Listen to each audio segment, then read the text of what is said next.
He's like, he tells Seth Rogen, hey, don't tell her about the cancer, blah, blah, blah.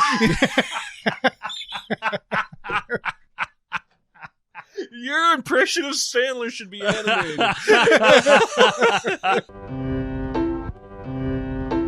Welcome to SinCast, presented by Cinemasins.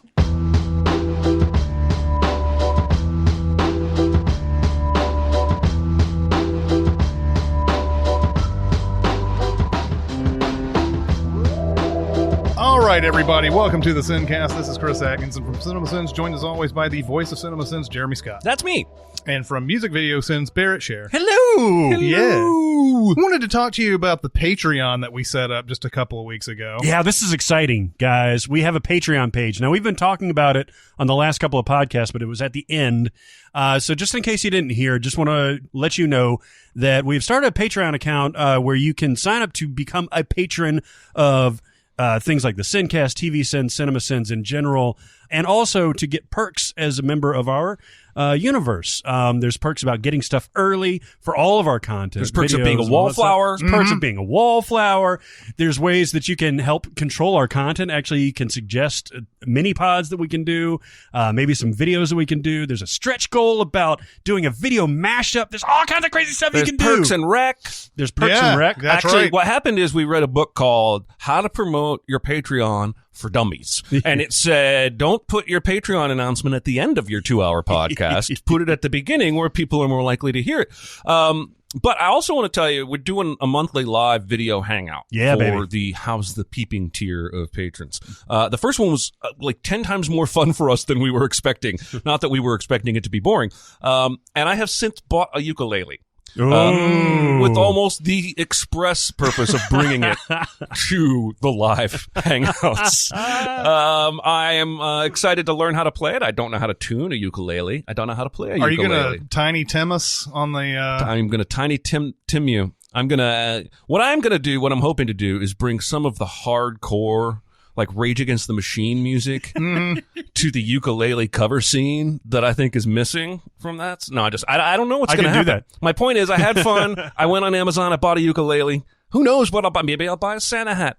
Maybe I'll buy a giant floppy dildo. I don't know. But you never know what's going to happen. Maybe all three. But it's got to be floppy. Floppy indeed. Because... hey, it's alive. Yeah, that's right. You never know. Just by the way, speaking of dildos, I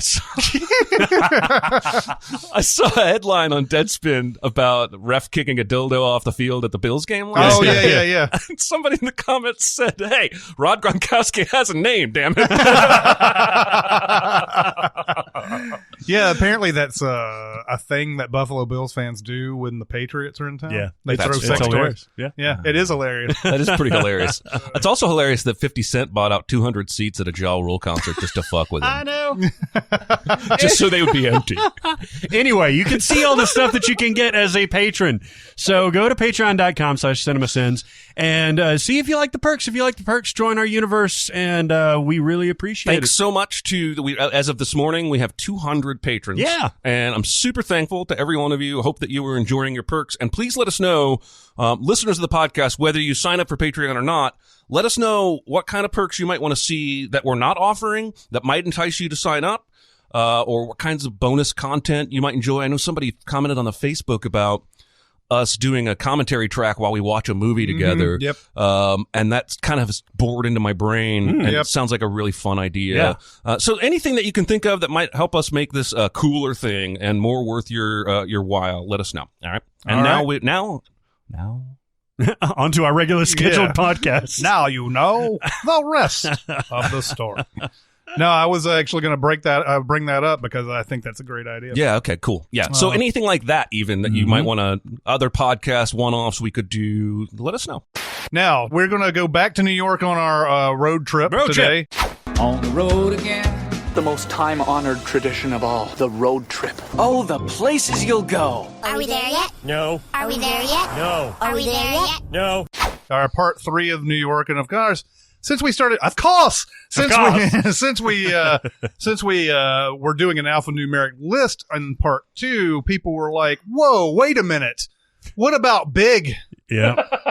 And I'm like, yeah, I don't really remember Big being a New York movie, but yeah, it is. It is. I didn't remember that. He starts off in Jersey. But then when he gets big, they have to move. Billy moves him into like this shoddy apartment, like this basement apartment in Manhattan.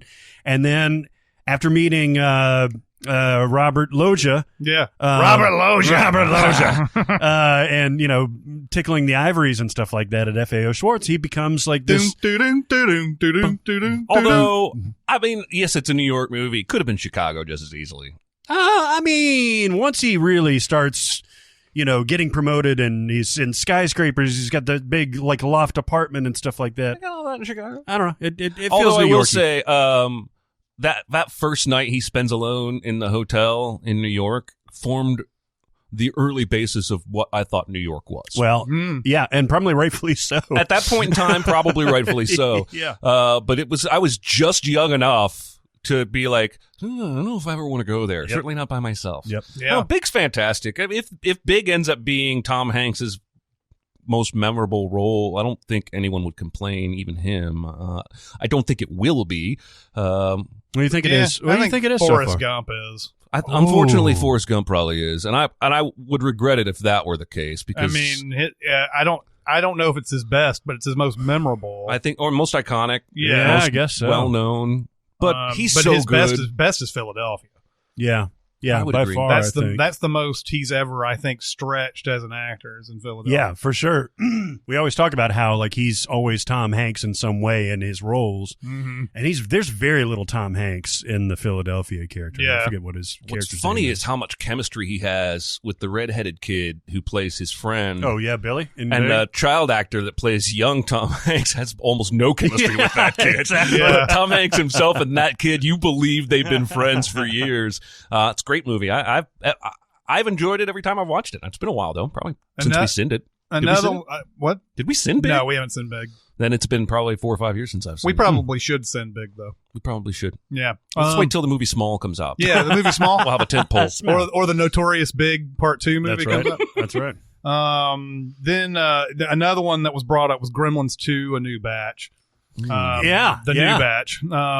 Featuring one Leonard Maltin. Yes, featuring one Leonard Maltin, and this was the movie that they made sort of as a spoof of the first Gremlins, where they brought up all the things that were ridiculous about the first movie and then just lampooned it in the second one. However, that movie is insane. It is insane, and it's weird. I was going back and reading about it because the critics themselves, Ebert included, of course, Maltin, and then, even Siskel at the time, appreciated it for what it was, especially all the within-movie references, the spoofing on sequels themselves, and things like that.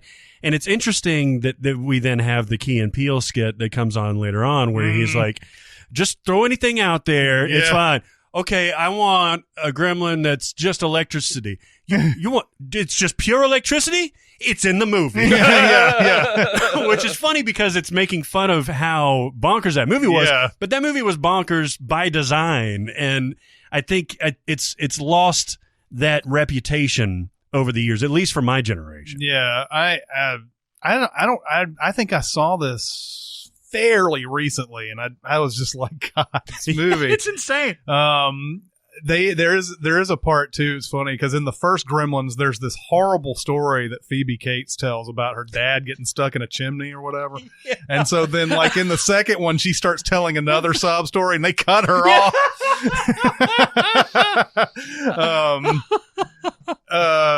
Well, yeah, it's just something that was just completely out of place in that movie. Her talking about that. Yeah, Gremlins 2 has its charms, obviously, but God, that movie is insane. That's a movie that, not that we're advocating drugs, but if you were to find yourself on drugs, that would be the movie. Drugs! Yes. I'm on drugs! Yes. And then another one that people brought up was Hackers. Oh, yeah. And I haven't seen the movie since it came out, but I do remember pre-stardom Angelina Jolie. Oh, yeah. I was in love with pre-stardom Angelina And Jolie. didn't she marry that dude? Isn't it Johnny Lee Married Miller? Johnny Lee Miller, yeah, for a little while. Yeah. One of her 3 marriages, because she was Billy Bob after that, And then Brad. and then Brad Pitt. Wow. But Who will yeah, be the fourth? Yeah. Her career. Right. Exactly. I think that happened long ago. I think she's going to marry an African country. But That's terrible. You should cut that. That's awful. she's gonna come out with African child. She's gonna. I'm trying. Let me break this down. I'm trying to make a joke about how she's adopted so many kids from Africa. Yeah. And am I out of line? I think that joke might be okay. Barrett seems to agree. She's going to marry an African country. I don't think that's racist. No. Either way, I'm really glad I said it now, watching Barrett giggle over here. Oh, man, I'm so sorry. Angelina Jolie is, it's always interesting to me. She's only like 2 years older than me. She's exactly Jeremy's age. Yeah. She's just been around for, she must have been, 18? But once she became a star, there's something just completely like, I don't know, like just distant about her at that point. Like she became sort of, and not that she might be approachable and like friendly and all that, but like her stardom became something else at that point. When she's in Hackers, you see sort of a more real person, I feel like, in that and everything. And she's like got this, short pixie haircut and everything. And I fell in love with her then. And then just like later on, it was like, yeah, you're beautiful, but man, you now seem very unattainable, or not unattainable, but just like unapproachable at this point. Yeah. Speaking of beautiful actresses, one other one that we missed that I love, I don't know how you guys feel about it, is Cloverfield. Oh, yeah, Cloverfield. Which has Lizzie Kaplan and the other guy, and then T.J. Miller. Who's the main guy in that? Aaron Stahl Davis, Nicholas Stahl. You mean the main guy who's like... Michael Stahl David. Oh, Michael Stahl David. Yes. Oh. Well, the one that I remember also from there is Odette Eastman, who's the girl they're going after throughout the whole movie. Yeah, she's up in the skyscraper. She's Beth. Beth, gotta get to Beth. Yeah, there's a point where they run through the New York subway tunnels from Lower Manhattan all the way down to like Central Park. Central Park, yes, absolutely, as one does. Yeah, because there's nothing going on. It's one of those things. That was by the way, that was one of those weird sinning moments, because like I wanted to sin the fact that they were shooting this footage all the way through here, and then they got to like Central Park in like 2 minutes or something like that. But then you realize they're quote unquote cutting off the camera, which why? Who knows? Like, but this is a super New York movie. Yeah, it is. I think this is the three movies that I think do found footage to the best effect recently: Chronicle, Cloverfield, and the first Paranormal Activity. And I think this is probably my favorite because it's so, until the very end. You don't see the monster until the very end. It's so, close to the vest by nature, by having the single camcorder in that, and you can't see what's on the sides, and you're craning your neck and stuff like that. The action is believable enough. The acting is believable enough. I think it's very compelling. I think the first Cloverfield's fun. I said on Twitter the other day, I don't understand why nobody's taken the found footage and Naked and Afraid show and mashed them together into a horror series, right? Because that show goes into the fucking middle of nowhere, right? Where like they get a medic and it's like a guy with no shoes. Yeah. Is the medic. And so why couldn't you just like have a fictional version of that? They go out into the middle of the jungle in Costa Rica or what have you, and they're never heard from again. And we went out there and we found the footage of both the cameraman when they started filming and the handheld footage the contestants make themselves. Yeah. And over time we see some kind of boogie creature, something, hunt and pick them off. Well, I think that, why is it not already done? And everybody's naked. And everybody's naked. And I would be down with that. I'm just telling you, I think you could do it. No, I think we should do it, actually. I agree. Actually, I was thinking about like calling the Modern Horrors guys and being like, hey, you should make this movie. Yeah. I know you guys are making movies now and everything. Yeah. Just drop what you're doing. and do my stupid idea. Including your clothes. Right. Actually, it would also be very cheap to make that movie. Yeah. Wardrobe would be low cost, right? Found footage is cheap by design. That's why there are 18 Paranormal Activity movies. Well, and that was the thing. Remember, Blair Witch Project came out, and I remember people talking about after that movie came out, there were so many imitators, and I was like, name one. Yeah, there weren't very many. I don't remember any imitators until around this era where there's Cloverfield and there was Quarantine and there was a couple others that came out. Then Paranormal Activity sort of like really made it jump back up for a little bit. But it's an idea that got overused just like anything else, and it sort of wore out its welcome. But I love how it's done in Cloverfield, even though it is frustrating. It is frustrating if you have a character who is willingly turning on a camera at all times throughout all this madness. How there's never one time where that cameraman is brave enough to show what's going on. I know that you want to keep the monster secret and all that.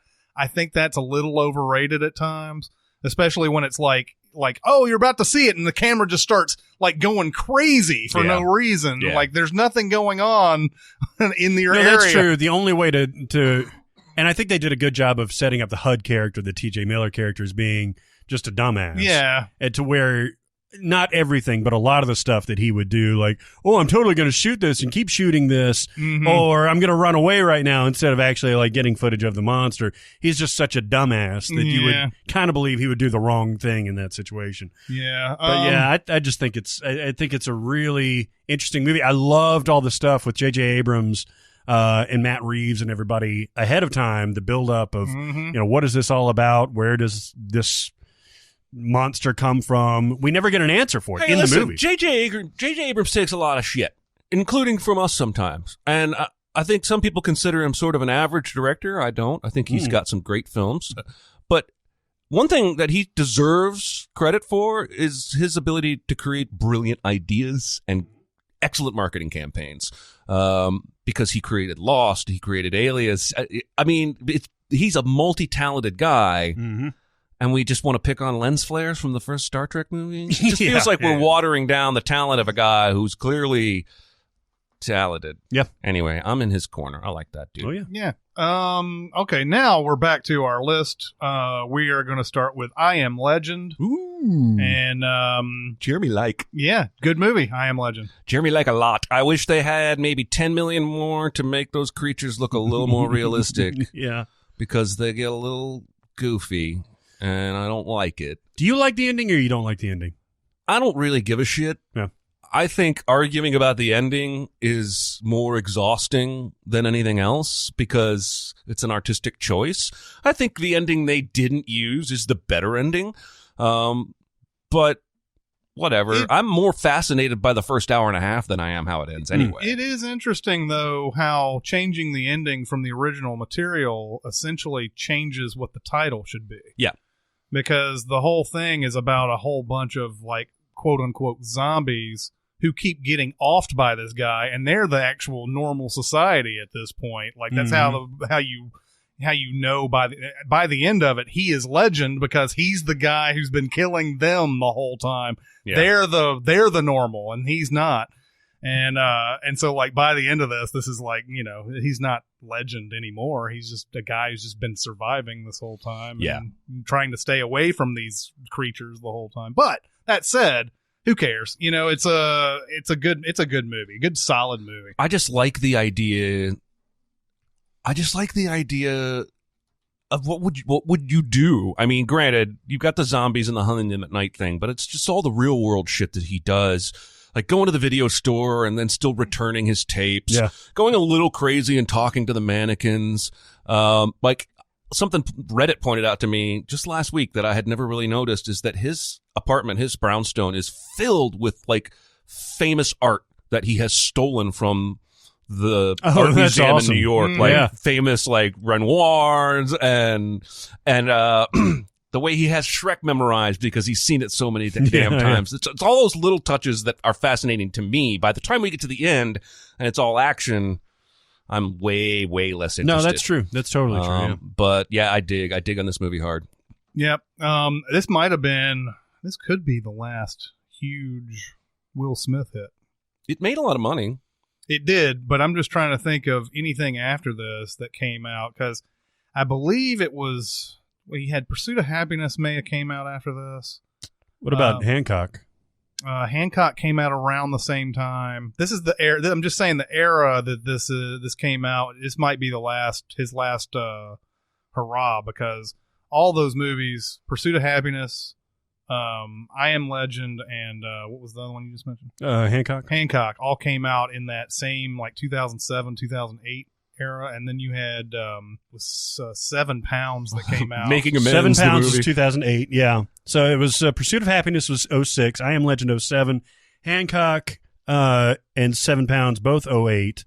Then you get Men in Black 3, which was not a big deal. And then you got After Earth, which is just a disaster. Yeah. And then you go into the Focus and Concussion and all that later day stuff. So he's not that was sort of his swan song, was really Hancock, I guess, was his sort of his swan song. And they've been talking about sequels to Hancock and that and all that forever, and it's never going to happen. But if they ever make it, it's going to star Mark Wahlberg now with his Peter Berg connection. Yeah, it sure is. Well, I mean, look at what... Everything would have changed if he had agreed to play Django. I'm telling you, because his stuff coming up is Aladdin remake, Bad Boys for Life, sequel, Bad Boys 4, sequel, Bright 2, sequel, Suicide Squad 2, sequel. Yeah. Come on, man. This Aladdin thing. I agree. Do you realize what he's going to have to pull out performance-wise to not get panned? I think he's probably got it. I don't think he'll be the problem with the movie. I think he's got it. But I think it's one of those performances that even a great... Mike Trout doesn't hit a home run every time he comes to bat. No, if he decides to do Robin Williams, then that's going to be an epic disaster. Kill. Yes, but if he puts his own thing on it, I think it'll be fine. I'm worried he's going to veer straight into that "oh, hell no," Will Smith as the genie, and I don't think that's going to work either. Oh, you think he'll go full Will Smith?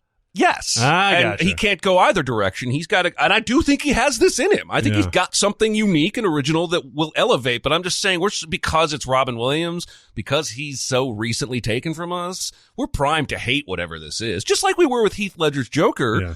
Only that turned out great. Man, so maybe, I don't know. I think everything's changed enough that Aladdin is enough in the rearview mirror that it won't matter. These Disney full live action remake movies have all gotten they're all lavish. They're all well received. They'll do the same thing with this, and it's going to be the same deal. I don't think he will do Robin Williams. I don't think that's even anything we should be scared of. It'll be a different kind of genie, so let's see. A different kind of genie. By the way, did we don't need to talk about it, but also another New York movie was the 1998 Godzilla. I saw somebody I follow on Twitter, I think it was a friend of mine, say, "Is 1998 Godzilla really that bad?" Also, God, yes, you know how you see movies and you remember them as being bad, and then you go back and it softens up a little bit, and it's not. There's maybe something. Not Godzilla. Not Godzilla. It gets actively worse. It's how did I even make it through this entire movie? Well, and it's they almost made no right decisions. Right? No, it's every decision they made was worse. And they're like, okay, well, let's put the finale in the basement of Madison Square Garden or whatever it is. And put little Godzilla pods. There are a lot of places that Godzilla can hide in New York, Yeah, man.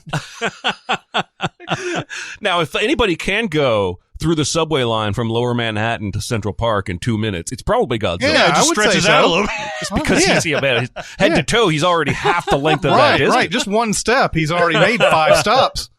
All right, then the next one we have on here is Inside Llewyn Davis. Ooh. I did watch it again a little bit, not all the way.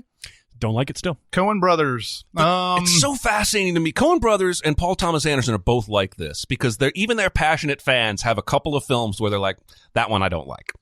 Yeah, if this guy were, and I know that's probably the point, if Oscar Isaac's character was 10% more likable, then I'm probably on board. Yeah. But it's just he just never, and it's not like, oh, I'm pushing you away because like a Daniel Day-Lewis in Phantom Thread because I'm a genius and I've never learned to love. No, he's just unlikable. And also, have you figured out this ending, by the way? The time travel sliding doors like ending? Well, I kind of assumed it was something like almost a Groundhog Day, where he has to either keep trying until he gets it right, or maybe this is his own personal hell, where he has to repeat this cycle where you get some sort of hope and then you get it taken away from you, and then you get some sort of assistance offered to you, but then you push it away and all that stuff. It is interesting to sort of think about, well, what if the cat is, inside or whatever instead of outside, and that type of thing. And like, we also see something different about his character just before this movie actually starts, where he's like, isn't he just kind of a dick, and he gets like people, what is it? When it goes back in time and he's playing on stage. Yeah, he gets thrown out of that club. He gets thrown out of the club, and at first you're like, oh, what a sad sack. But he actually was like drunk or something on stage and was being a dick.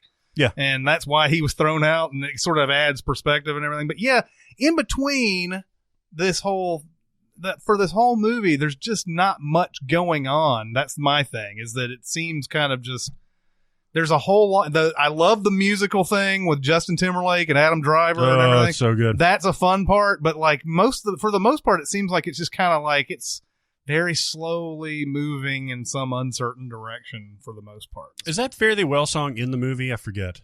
The one that he did with Mumford & Son? Well, I was just about to say, I still haven't seen this movie, but I sure do like that song they play on XM radio. the music in this movie is spectacular. Yeah. And it covers the gamut from folk to country to beat to it covers a lot to jazz. Between that and the whole potential of time travel that you hinted at, I'd need to watch this movie, even if it's just kind of okay. It's worth watching for sure, because all the peripheral characters are very, very good too. It's just whether you'll probably have, or you may have the same issue that you had with Phantom Thread, in that I can't root for this character, and I know I should root for this character, but I'm just not on board. This brings up a very interesting conversation. We'll probably have to have a whole podcast around it at some point. But I'm wondering if a movie's goodness is hinged upon whether or not we like a character, and is that fair to the movie? When we were talking about Goodfellas, I actually got 2 people on Facebook who said they did not like Goodfellas at all, and mainly because Henry Hill's a piece of shit, and Joe Pesci's character's a piece of shit, and all that. And I was like, I never really thought of that movie that way, though. I never once thought, oh, these guys are pieces of shit. I hate this movie. But to other people, it does. It matters the whole world to that movie. I don't know if it's fair. I think for us, it is the goodness of the movie. So for something like The Godfather, I think I mentioned a long time ago that Michael Corleone is irredeemable. He is one of the worst humans ever. He never does anything that's for anything other than himself. But yet you root for the guy. Same thing, polar opposite here, but with Jack Torrance in The Shining. Yeah. There's no reason for you to root for that guy. Like, from the beginning, at least in the book, that's why Stephen King hates the movie. In the book, he's got a redemptive arc. And like he used to be a good guy. It's the alcohol that's the problem. In the movie, he's evil from day one, basically. I watched that still do it. 1990s Stephen King's It miniseries a couple days ago. They were playing it on the Paramount Network. I haven't seen it in probably since 1991, maybe. I think Stephen King was exceptionally bullied as a child. There's a lot of bullying in all the Stephen King books. And they're all a little over the top, even. Makes me feel bad for him. And turned out all right. There's something I like about the way the miniseries jumps in time that we're not getting with the modern movie versions. Maybe the sequel will, I don't know. But the miniseries, we go back and forth from them as adults and them as kids, and the way that they use that time shift to tell the story is a different experience than the modern It. I found it fascinating. I spent goddamn 6 hours watching that shit. You watched the whole thing? On. Yeah. Wow. Anyway, there was also something else I was going to say about this is a murky topic, what you're talking about, the movie's goodness and the character's rootability. I've been doing this thing lately where I'm trying to intentionally force myself to watch quote-unquote classics that I have never seen if I pass them on the channel. So the other day I watched Midway, which has all these famous actors in it, and is an hour of boring military arguments and then an hour of Pacific battle. It's literally 2 movies in one, and I think Roland Emmerich is making a remake of it. Oh, nice. But yesterday I saw High Plains Drifter. I knew this to be a Clint Eastwood movie and directed by him, and the TV Guide's giving it 4 stars. Not that those fuckers know what they're talking about. And I don't know if you've seen High Plains Drifter or seen it recently, but it opens with a few guys trying to kill him, and he kills them all. He goes outside, and this townslady starts yelling at him. He drags her into the stable and rapes her. Oh, yeah. And then the rest of the movie, he's the anti-hero we're rooting for to help save this town and get his revenge on the bad guys. And I was like, maybe I'm just interpreting that scene wrong. And I went to Wikipedia, and it's like, he drags her into the stable and rapes her. Yeah. And I'm like, wow. In the 70s or 80s, whenever that was made, I think it was the late 70s, they were trying to establish this is a bad person who's about to do good things. But to establish that, they used rape. Yeah. They wouldn't do that today. Nope. And I found it very Hopefully not. hard to get into the movie because of that. And a lot of that has to do with the culture in which I was raised and the current climate and whatnot. But in that particular instance, the goodness of the movie, good or bad, was ultimately lost on me because of the badness of that character's actions. You also can't underestimate how that type of scene played back then, too. That was almost considered like good even back then. Almost like a tough guy thing. Like there was a sort of a rooting interest in guys getting that done.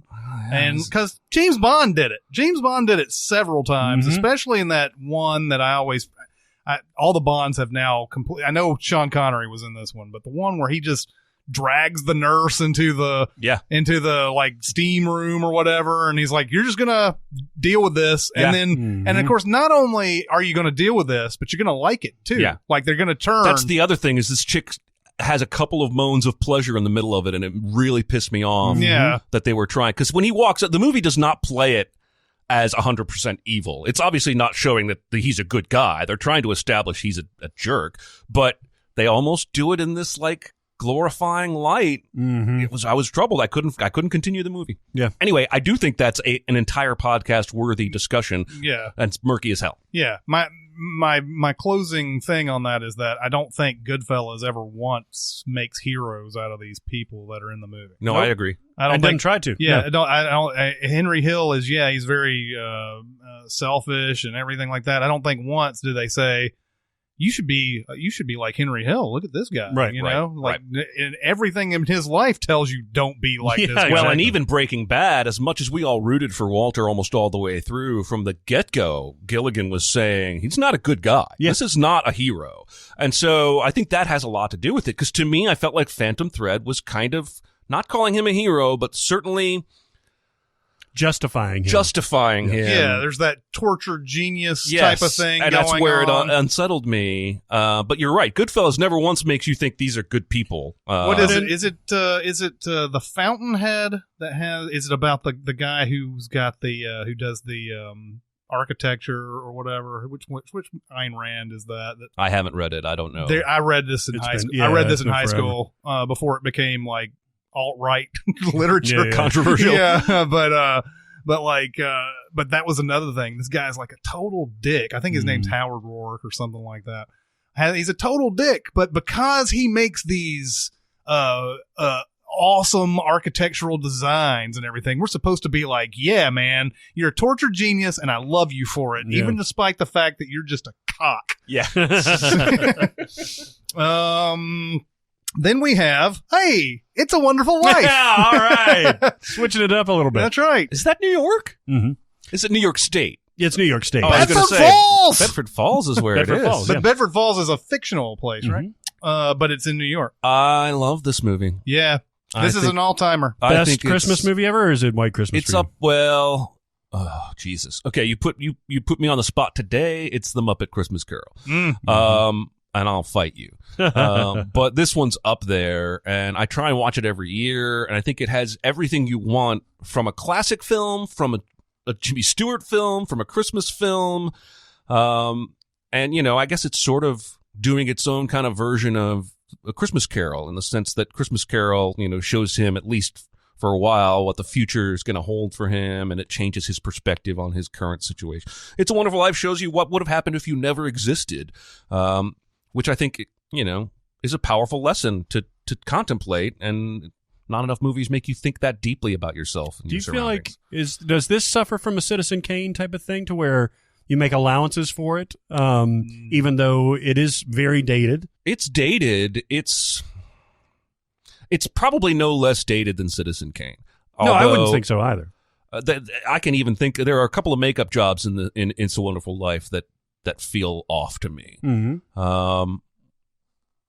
But it's a different kind of. It's a movie more altogether. emotional. It's a lot more impact hard. There's more to grab onto. Like as far Citizen, as story. Citizen Kane is.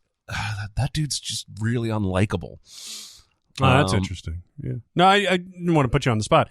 Just because it does look, even in its nice restored prints, it does look like a product of, 1946? Yeah. So, but it is awesome. But I'm also not sitting here trying to call it the best movie ever made. That's true. Which was sort of what we were discussing before Right. with Citizen Kane.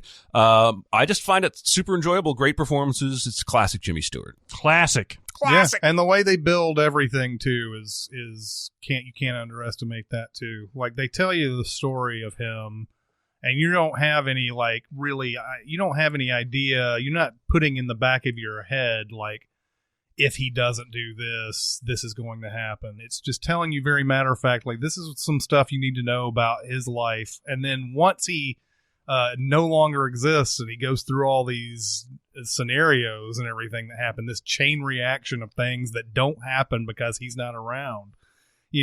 His brother isn't a hero in the war because he didn't save him at the, when he fell in the water, and the man who the drugstore man put in the bad pills or whatever. He's ostracized from the community and all that. Mm-hmm. There's just so many different things they think of in this once he sees this. And I think it's one of those things that definitely you definitely think about your own life, because you can always say that about, what if I didn't exist?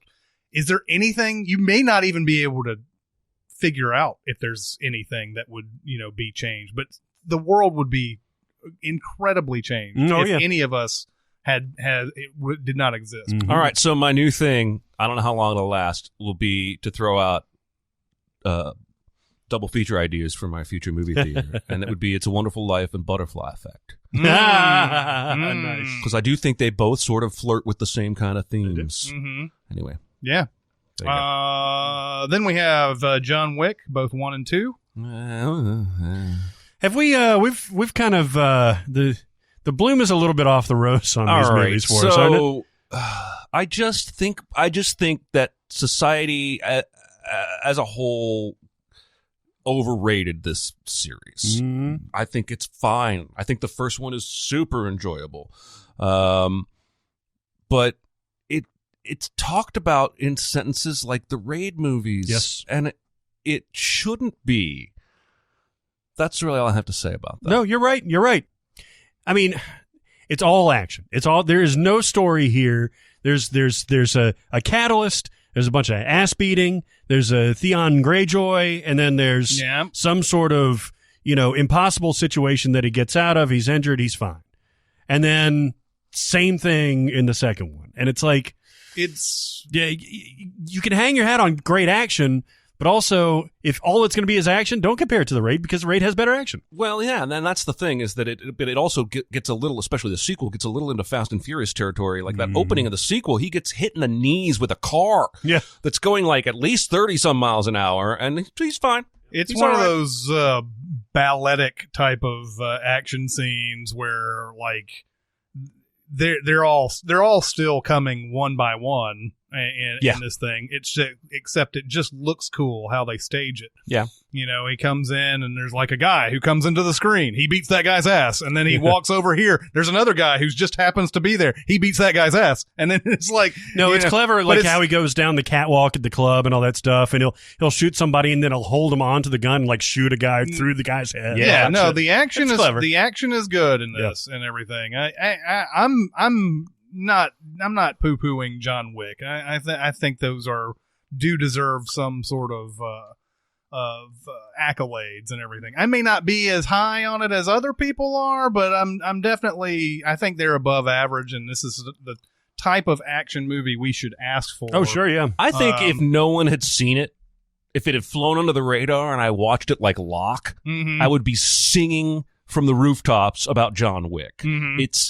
My position on it is largely reactive to what felt like a cultural, like, in unison, like, this is excellent, great perfectness. No, look what happened. It spawned Atomic Blonde, the Taraji P. Henson one, the Proud Mary, the one with Jennifer Gardner that's coming at Popcorn Peanut. Peppermint. It's already come and gone, by the way. It came out. It had Then the sequel to John Wick, the third John Wick, the spin-off to John Wick they're going to give to a girl.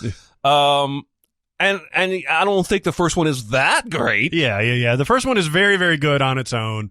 A lot of people said the second one is actually better than the first one when it came out. disagree. I was like, no. I like the first one more. I think that the second one kind of slips a little into excess in ways that the first one is tighter with. Yeah, and I don't need all that world building. I like the stuff you get with the hotel and all that stuff. It was very, very good with Ian, Scottish man. Ian McShane? Ian McShane, all that stuff.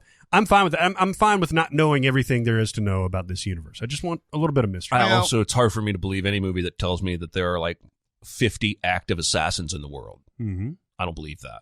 That it's only 50, or that there's that many? That there's that many. Oh, I feel like there's probably more than that. Well, how do you hire them? I mean, they're all over the world. You got to get shit done. How do you think that guy in in the UK got poisoned? Well, those were spies. Well, they're assassins too. Maybe they're spies who kill. They weren't very good. Well, that's true. They didn't accomplish it. No. It's obviously a world we don't know enough about, and I think that yes, that I mean I watched that Sylvester Stallone movie. Yeah, exactly. I don't think that there's a whole hotel where they can have some fucking like peace treaty. Yeah, exactly. I don't think that, but I do think that there are that many probably. It's. I just feel like we would be reading about more unexplained headshot killings. Nah. People disappear, man. I guess maybe the assassins are just so good these days that every single kill looks like a natural death. That's right. And I guess they'll explore more of that whole hotel thing in part 3 or something, because I think that's what they're going for. I think that's what they're heading towards, because I'd like to know more about that, actually, that whole, safe place and how they can, the whole secret society and everything. Isn't it still my John Wick 2 is not, I'm not as polished on it as I should be, but isn't it still kind of like a gentleman's agreement? Like, there's no, like, aren't they just kind of trusting each other? Like, well, there's rules for it. You're not supposed to, and that's why they break them. And I think the breaking of the rules is supposed to end up having you dead, too. Yeah, right. If you were to, break them or whatever. By the way, yes, Peppermint did come and go. It made $35 million, but the first John Wick made 43. So, any kind John Wick, I remember when it came out, wasn't a huge hit, but it did get that following. That's the reason why the sequel came out later, and it made a little bit more worldwide. I think Keanu Reeves is more of a name overseas. Don't forget Larry Fishburne. Oh yeah, and he's Larry a big Fishburne. draw. That's right, Larry Fishburne. Then we have Kids. 1995, Ick kind of movie. Harmony Korine, right? Yeah. Yeah, well, he wrote it, and it was Larry Clark who directed it. Kids is, it does make you feel bad. It follows this one guy named Tully who only has sex with virgins. And like, as you do when you're 14. Yeah, and so like there's a whole plot thread where he's landed on his next virgin sacrifice, if you will, or whatever. And then like you find out that Chloe Sevigny, who is one of the virgins that he's had sex with, has AIDS, and there's a whole race of the clock here where she's trying to stop him from. This is not what the whole movie's about, but like that's basically the plot thread. She's trying to find him before he has sex with this new girl and everything. And of course they have a point too. That's the only person she's ever had sex with. Meanwhile, Rosario Dawson's character, this is the introduction of Rosario Dawson. Her first movie, isn't it? It's her first movie. apparently the story behind how she got in this movie too is like one of those things where like you would probably never do this because it was like just some random like people or something came up to her and said, "Do you want to be in a movie?" You know, or some crap. You know, it was apparently just something like it wasn't official, really. You know. But Rosario Dawson has like had all these sexual partners and like, you know, she's done anal several times, all this other, and then she's perfect clean of health, bill of health. So they're like, you know, they're trying to make a point here. Yeah. One time is all it takes and whatever. But yeah, it goes through all these kids who are having parties and drinking and doing drugs and having sex. And, that's what the movie's about. It is a gross movie. When you're watching like reruns of a sitcom you love, or Criminal Minds, or Naked and Afraid, every now and then there's like a 2.5-minute commercial that shows like diseased dogs and like puppies missing feet and shit with sad music to make you donate. This movie's like watching that for 2 hours. It doesn't show the finest part of our youth's existence. It's just, I mean, it's one of the most uncomfortable movies I've ever watched. Yeah. And that's saying something. Yeah. It really is. This was NC-17 when it came out, right? I believe think it was. Yeah. Yeah, I saw this at Belcourt when it came Oh, out. really? I was too young to see this and really waited until my mid-20s, I think, to see it for the first time. Yeah. But it was the talk of high school. Yeah, it was one of those movies. I haven't seen it since. But at the end there's like a real heavy-handed thing where the I think it's the character named Casper wakes up and he was like, there's a whole scene where there's a rape in this one too, where he wakes up and he's like, "What happened?" And it's basically just saying, "What happened to the kids, man?" Yeah. You know, and that's how the movie ends. But yeah, it's kind of an icky movie. Here's something light. Kramer versus Kramer. I haven't seen this one. Oh, really? I've seen it. It was a long time ago. Yeah, me too. Yeah. So this is Dustin Hoffman and Meryl Streep, right? Yeah, I'm and guessing it's go ahead. It's a divorce movie. But it's nothing like Simon and Simon, the TV show. It is not. Or Cagney and Lacey. They team up and fight crime.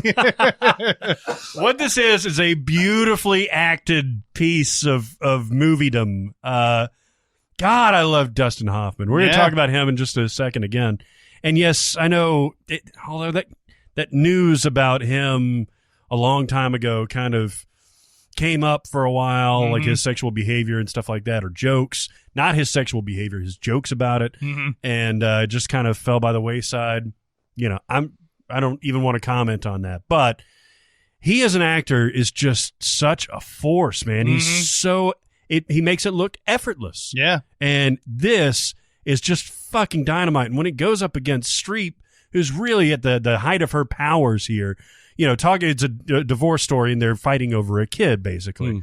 And when they get the intensity, kind of pulled up, and there's a story about the background of this where, like, somebody smacks somebody or somebody says something really hurtful, and they wanted more of it. I don't know which character it was. I'll look it up. But they really got to an intense spot, and it really comes across on screen. Yeah, Hoffman and Streep didn't like each other, I think. That was another thing that sort of came up in this, is that they weren't fans. Probably added to the movie. Yeah, probably did. But it's like anti-chemistry. Yeah, anti-chemistry. Yeah. Yeah, there was somebody that didn't like their method, the other person's method. Yeah. And well, Hoffman's method, isn't he? Yes, he is method. Yeah, and so I think she took He meant method, exception. lowercase m, but it really is kind of capital M method for him. Yeah. But yeah, I haven't seen it in forever. I think Robert Benton directed that.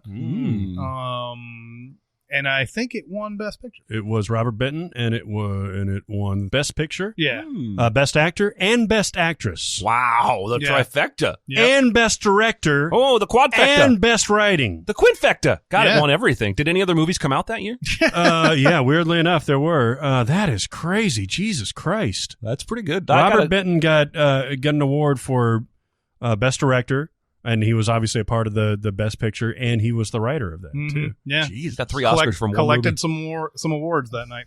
Yeah. Then we have Llewyn, the professional. Well, there's another movie that's gotten a little ickier over time. Yeah, for sure. All right. Yeah. It was originally, I think the original script went farther with the Natalie Portman But character. that didn't really come out. Yeah, but that didn't really come out until the last 5-10 years. I think the internet helped get that out there. Yeah. Because this movie, I watched and loved this movie for years and years and years before I ever heard a hint of that. Right.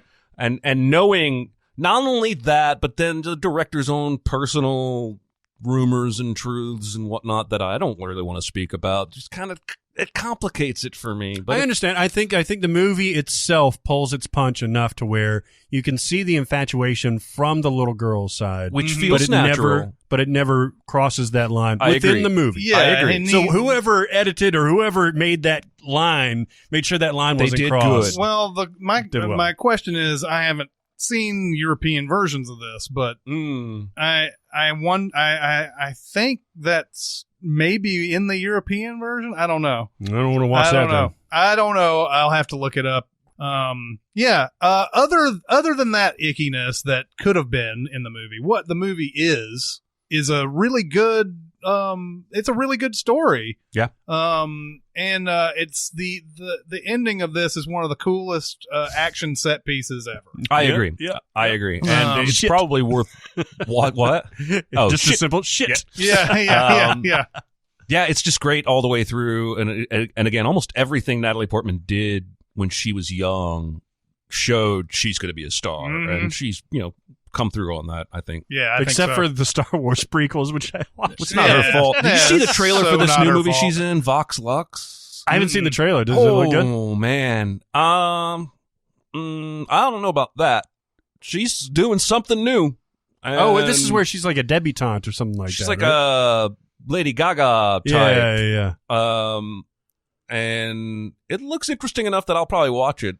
She's dynamite. And I was kidding about the Star Wars. That's totally not her fault. She's come through on everything from Black Swan that we were talking about recently. Even Jackie, she's great in that. Jackie, Closer, like she kills it. V for Vendetta, she's fantastic. But Professional is also this is Gary Oldman, man, when he just went for it in everything. He is so fucking crazy in this movie. Yes. And he's Bad Lieutenant, basically. He's Bad Lieutenant, exactly what he is. And it's funny. That everyone scene could just be a parody thing or whatever. But I don't know what. It's funny to see also later just how many fucking cops are in the stairwell. He was so for every molecule of his being went into that everyone. Yeah. Well, that's because he's desperate at that point, right? Yeah. He's got to get That's this the only guy. thing, It's kind of crazy though that he doesn't send people to the roof and like have them like crash into the window and stuff like that, but because he's just got them all sort of waiting in line, like a couple of like target practice ducks or something. But I love how he like hides and like He's got that crazy thing. Yeah, he does all that. It's a really cool thing. But they have a good relationship. Like he and her, like it's a really good father-daughter type relationship all the way through. And this is still one of the movies that a sequel seems appropriate for and not something that would make me rage. Yeah. Mhm. Grown-up Matilda, assassinating on her own, Yeah. taking some kid under her wing, not having sex with him.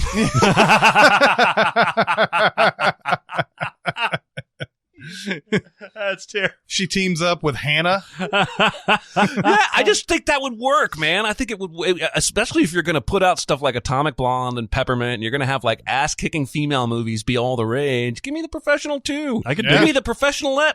Yeah. So this is one of only two movies I think Luc Besson. I guess he did La Femme Nikita, right? Didn't he? Yep. You did. I mean, that's fine, but it's this and Fifth Element for me, Yeah. really. Other than that, I know he hasn't made a lot because he was waiting on Valerian for so long. But man, you saw so much potential in this dude, and then at least in America, like he's fallen. Well, what flat. did he do? He did Fifth Element after this, right? Mm-hmm. And then after Fifth Element, he did that Messengers, that Joan of Arc movie. Yeah, Joan of Arc movie. And then I don't know what was next after that, but it was forgettable. And then eventually we you know got what? to Valerian. He did not direct for a really long time. Oh, I he know did that. Lucy. Yeah. He did Lucy. Well, I was about to get to Lucy, but like, it may have been that big of a gap between Messenger and Lucy before he directed It may have another been. movie. But I'm gonna look it up real quick. He has a thing about ass kicking women, doesn't he? He does. He does. Boy, that Lucy, that sucks. Yeah. It's a bad movie. That movie can totally wipe my ass. Wouldn't you rather wipe my ass for me? Oh, I was just watching The Departed the other day. He did a movie called Angel A that came out in 2005, and then he did that Arthur and the Invisibles cartoon. Oh. A movie called The Lady with Michelle Yeoh. The Lady! Hey, lady! And then he did another movie called The Family, and then it was Lucy. Jesus. So and then it was Valerian. And I remain saying that he's made 2.5 good movies. I agree with that. That's probably right. He's been a producer on a couple that have been decent, I think, but not like all-time classics. Then we have Look Who's Talking. Oh man, as a kid, I love Look Who's Talking. Yeah, man. Kirstie Alley, John Travolta. With the voices of Bruce Willis. Well, it was just Bruce Willis at first, and then they did Look Who's Talking 2. Yeah. And they also did Look Who's Talking Now with Pets. Oh, that's right. Yeah. But Look Who's Talking 2 had Bruce Willis, and then I think Roseanne Barr. Oh, yeah. That sounds right. But yeah, Look Who's Talking. Let's put words in the baby's mouth, essentially. Basically. Man, I would. Have you seen this since No. being a kid? It was fine when I was a kid, but I cannot imagine watching this movie now. I never saw it. Famously, John Travolta said that Tarantino rescued him from movies like this. Yeah. Like this represented kind of like the bottom of his career, even though it made a lot of money. Oh yeah. There's an opening shot of I don't know if it's Travolta having sex with Kirstie. I don't think Travolta and Alley are together in this. No. I don't think It's so. but there's a scene where I guess she's having sex with somebody, and there's like this whole it might be opening credits even, of sperm going down her fallopian tube. That's hilarious. And it's to the Beach Boys, I Get Around. and then so like, yeah, the egg gets fertilized. Then it's like, it's Bruce Willis's voice all the way through. Like, Yeah, because he comes out, he's birthing, he's like, put me back in! Yeah, put me back in. And like, there's the scene where like, I think it's Travolta takes him to some place, and there's a woman there who's well endowed, and he goes, you know what I'm thinking about, buddy? And he's like, lunch. Yeah, that's right. That type of thing. Anyway, that movie is That movie exists. yeah, that movie exists. Nothing's funnier than big boobs. That's right. You got gigantic jugs. I mean, look at those. I mean, your boobs are huge. I your boobs want are to huge. squeeze them. I want to squeeze them. Those things like Sugar Ray Leonard. Yeah.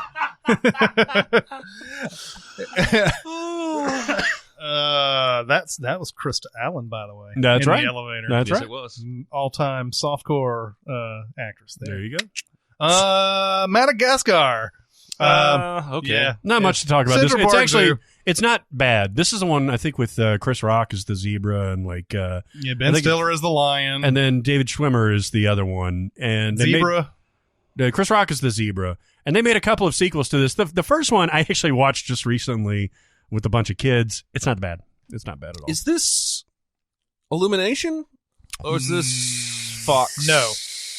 Doing their own thing. This was DreamWorks. DreamWorks. Okay. 'Cause I was telling my wife the other day about Illumination, because she was telling me, God, I love this woman, but she said, I saw a preview for this new animated Grinch movie. Kind of looked good. And I was like, we're going to have to divorce now. And I was telling her why I have no faith in Illumination rattling off movies, and I couldn't remember if Madagascar series was part of that or not. But I thought the first one was okay. And they did the same thing Illumination did with the Minions by giving the Penguins their own like whole movie. Oh my God! I went to see that goddamn movie. Yeah. That It was so fucking awful. That should have been good, right? Yes, Should've because been. they're funny in small They're doses. hilarious. They are very funny. You didn't see anything.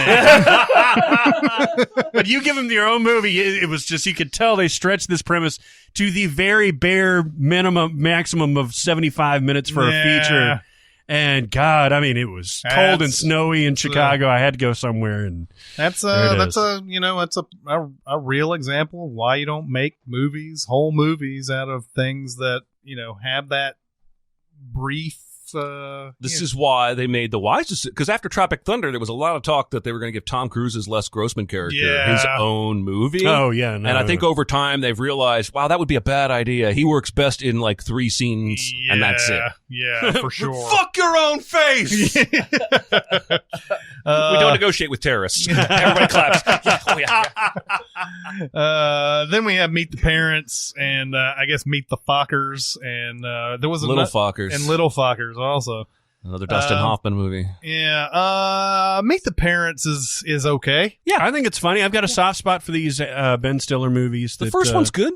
Yeah. I just didn't need a sequel. The world is full of comedies that didn't need sequels. No, I mean, and De Niro, man, after Analyze That comes out, and then Meet the what's the second one? Oh, Meet the Fockers. Fockers. Meet the Fockers, which that's the one with Barbara Streisand and Dustin Hoffman. Yeah.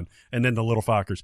He does that whole like I'm watching you, like pointing at his eyeballs thing every single fucking time. Yeah. And it's like, I guess there's some geriatric person that's just going to fall over laughing. Every He time. did it again. Yeah, there it is. I honestly think they get to a point in Hollywood where they're like, okay, $200 million, we're going to make another one, but nobody give a shit about it. And we're just all going to make bank, and everyone will forget about it. There you go. And that's what they do. But yes, I do like there's the little things in the first movie where he's a nurse. He's got a weird name. Yeah. But he's happy with where he's at, and he just wants to marry the daughter. Terry Polo.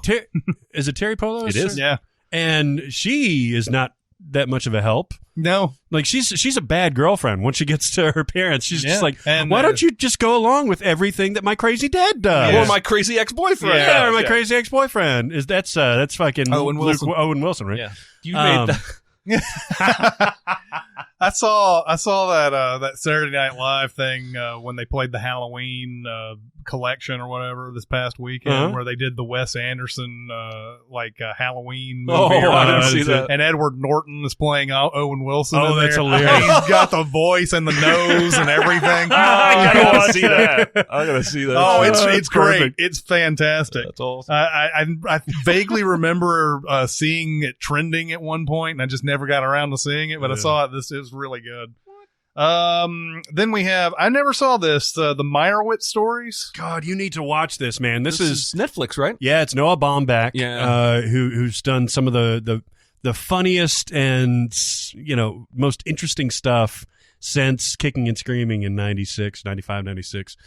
And he's on all cylinders with this. Like Elizabeth Marvel's fantastic. Dustin Hoffman again is fantastic. like Ben the Stiller Dustin again Hoffman day is on this fantastic. podcast. And Ben Stiller Day and Adam Sandler is just absolutely incredible. Yeah, in I've heard this. nothing but good things about it. And because he plays a little bit of his own, like his ragey, crazy self, but then he plays this super permissive parent to this film school daughter who keeps sending him his films, her films, where she's completely naked and she's having sex with masks on and stuff like that. And he's like, oh, yeah, she could see she's got some good talent in there. And like the whole family gathers around. They're like, oh, yeah, that's pretty good right there. But and then you've got Dustin Hoffman as this overbearing, I've met this guy who is older, never got the recognition that he thought he deserved, but is always spouting his resume. Mm-hmm. And at the expense of his family. This is such a good movie. You guys should totally watch this movie. All right. I will at I'm some really good. point. You know how many movies people say that I gotta see? Yeah. Good God, man. Yeah. Plus, when I get home, I'm going to have to watch Game Night again. Yeah. Probably Social Network. Right. You've got to get all these other,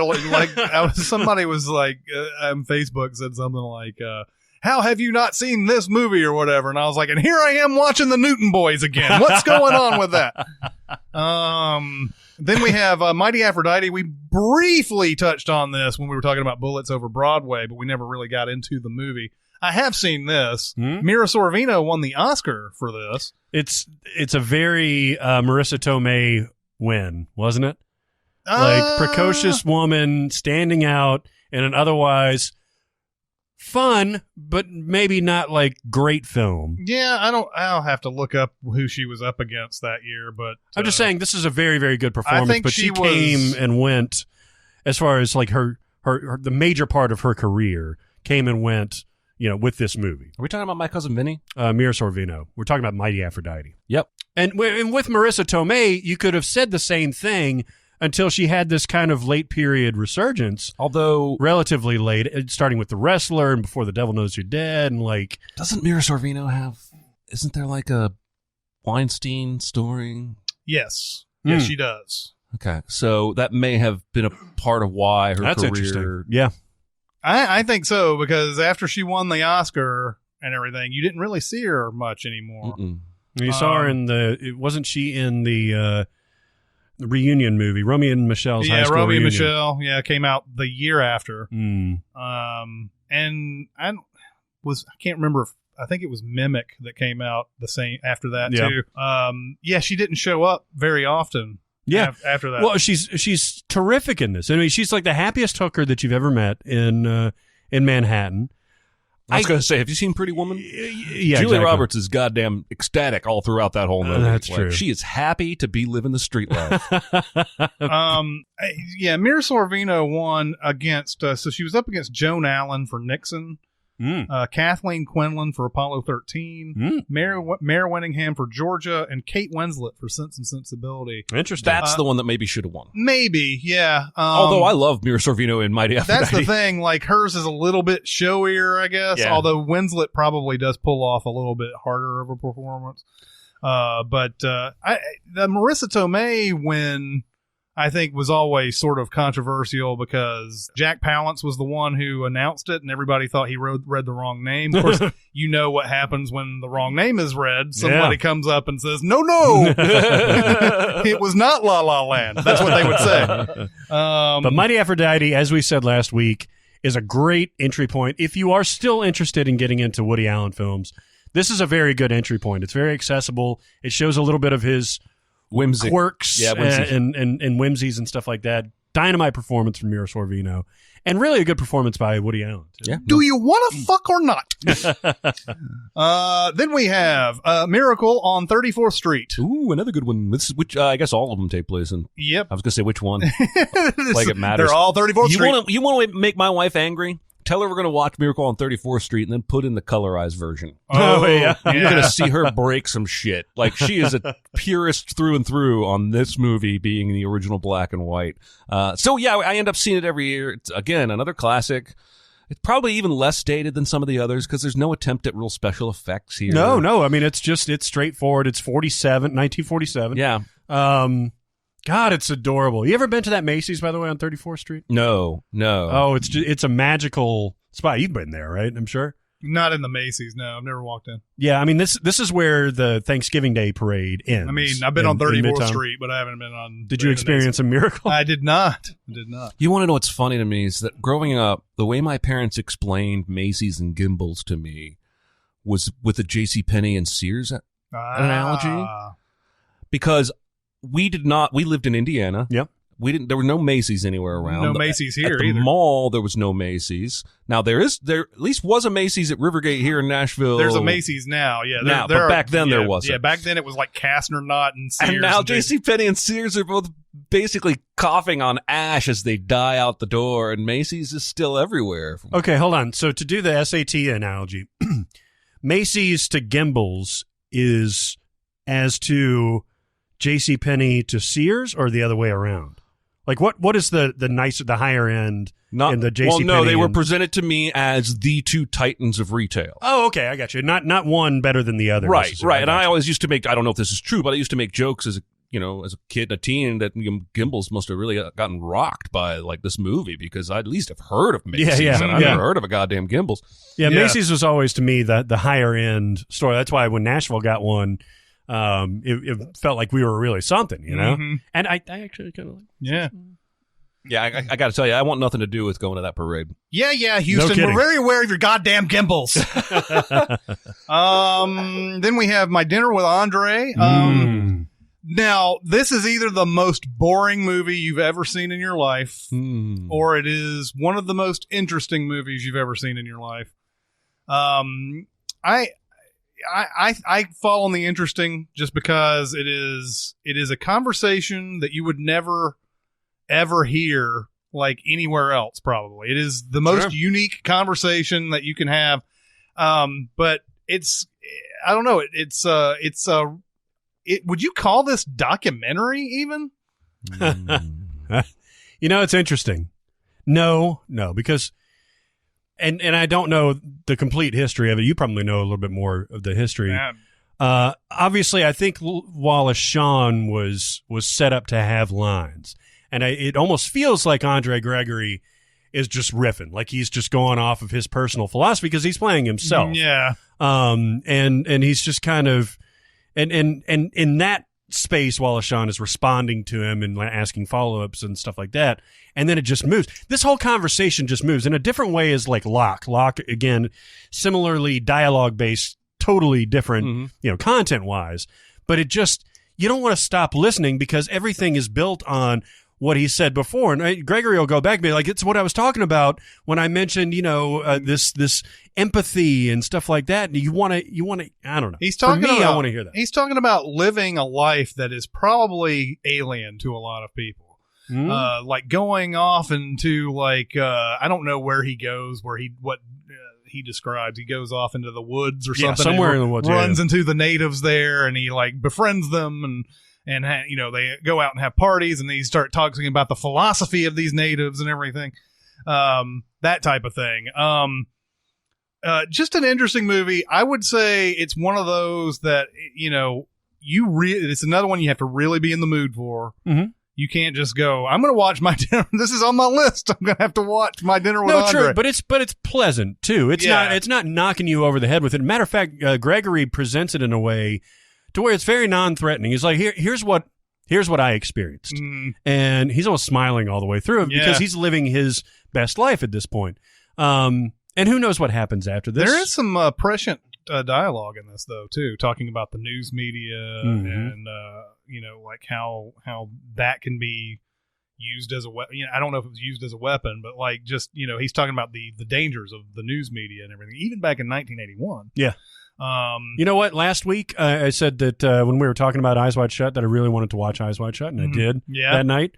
I really want to watch My Dinner with Andre, and I think I'm going to watch it. I did see My Dinner with Hervé on HBO. Oh, yeah. The Peter Dinklage And movie. you did not like that, right? I liked his performance and Jamie Dornan's performance. Holy shit, he's actually Irish. Yeah. Yeah. I swear to God, his Irish is so thick.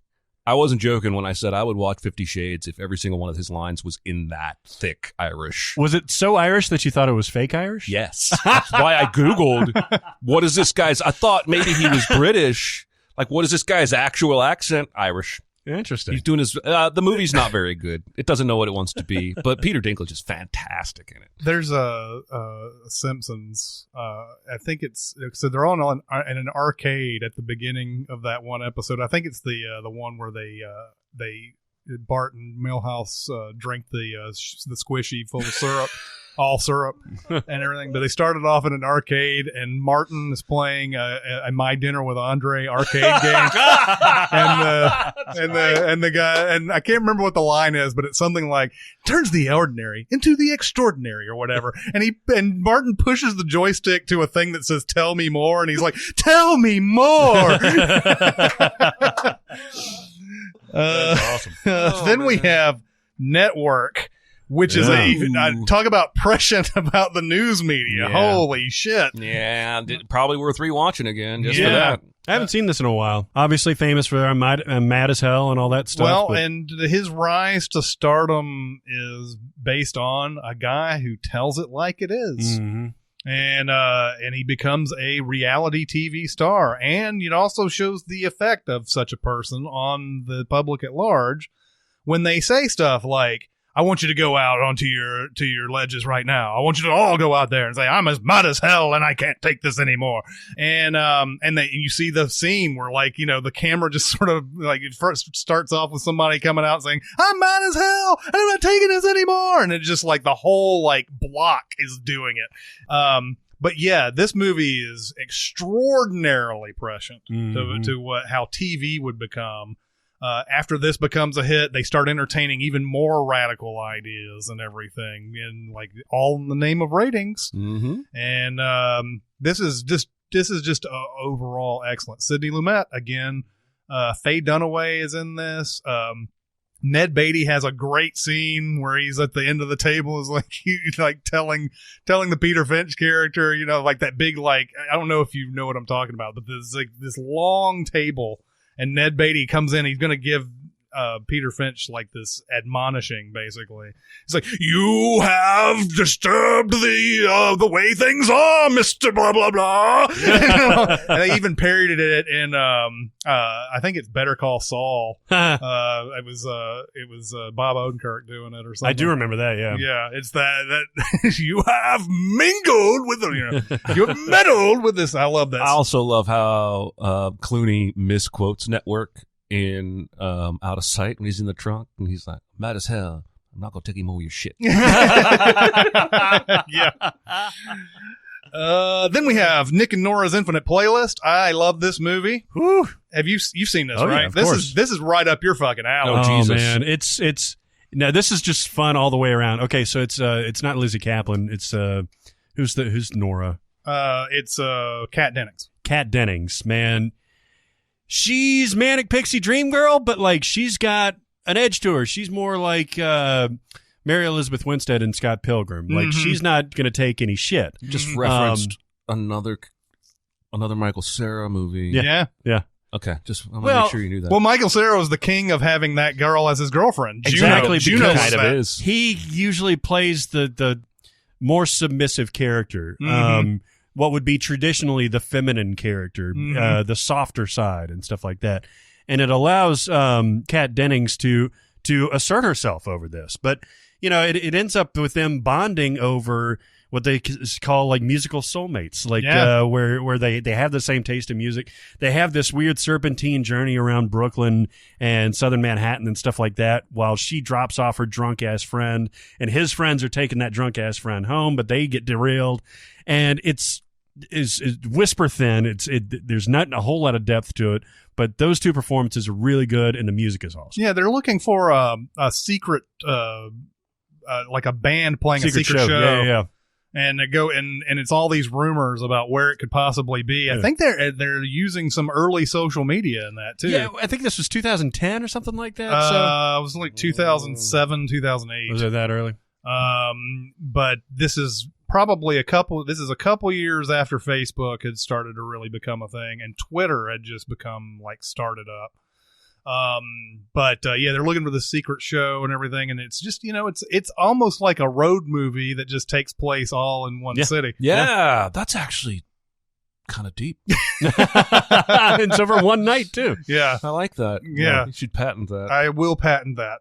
But no, I like Nick and Nora's Infinite Playlist. Great movie. That's a perfect midnight movie when you're going to sleep to put on, and just you're going to be perfectly fine as you go to sleep. Yeah. Then we have Nobody's Fool. We've talked about Nobody's Fool a few times. That's a great movie. Paul Newman is great in it. It's kind of a simple movie too. I mean, there's not really anything too terribly deep in this either, but Paul Newman is so good in it. Yep. And it's a character study. I mean, you probably, if you grew up in a small town, you probably know every one of these characters.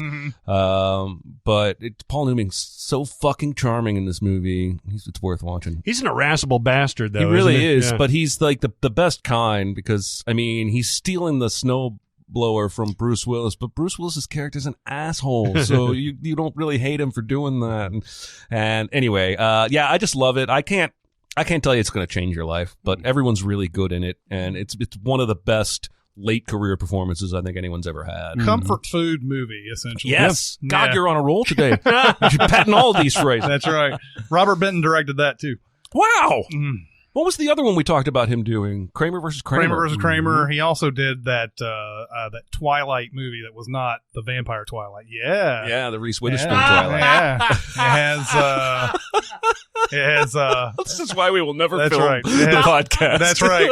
That's correct. But that Twilight had Paul Newman and Gene did. Hackman and Susan Sarandon. I saw it once and thought it was kind of average. Yeah. But it's gotten, I think, a little bit of a following. But Benton is one of those directors that we never really talk about. But if you look at his filmography, it's like, whoa, holy shit, he's got a lot of good movies on that. No.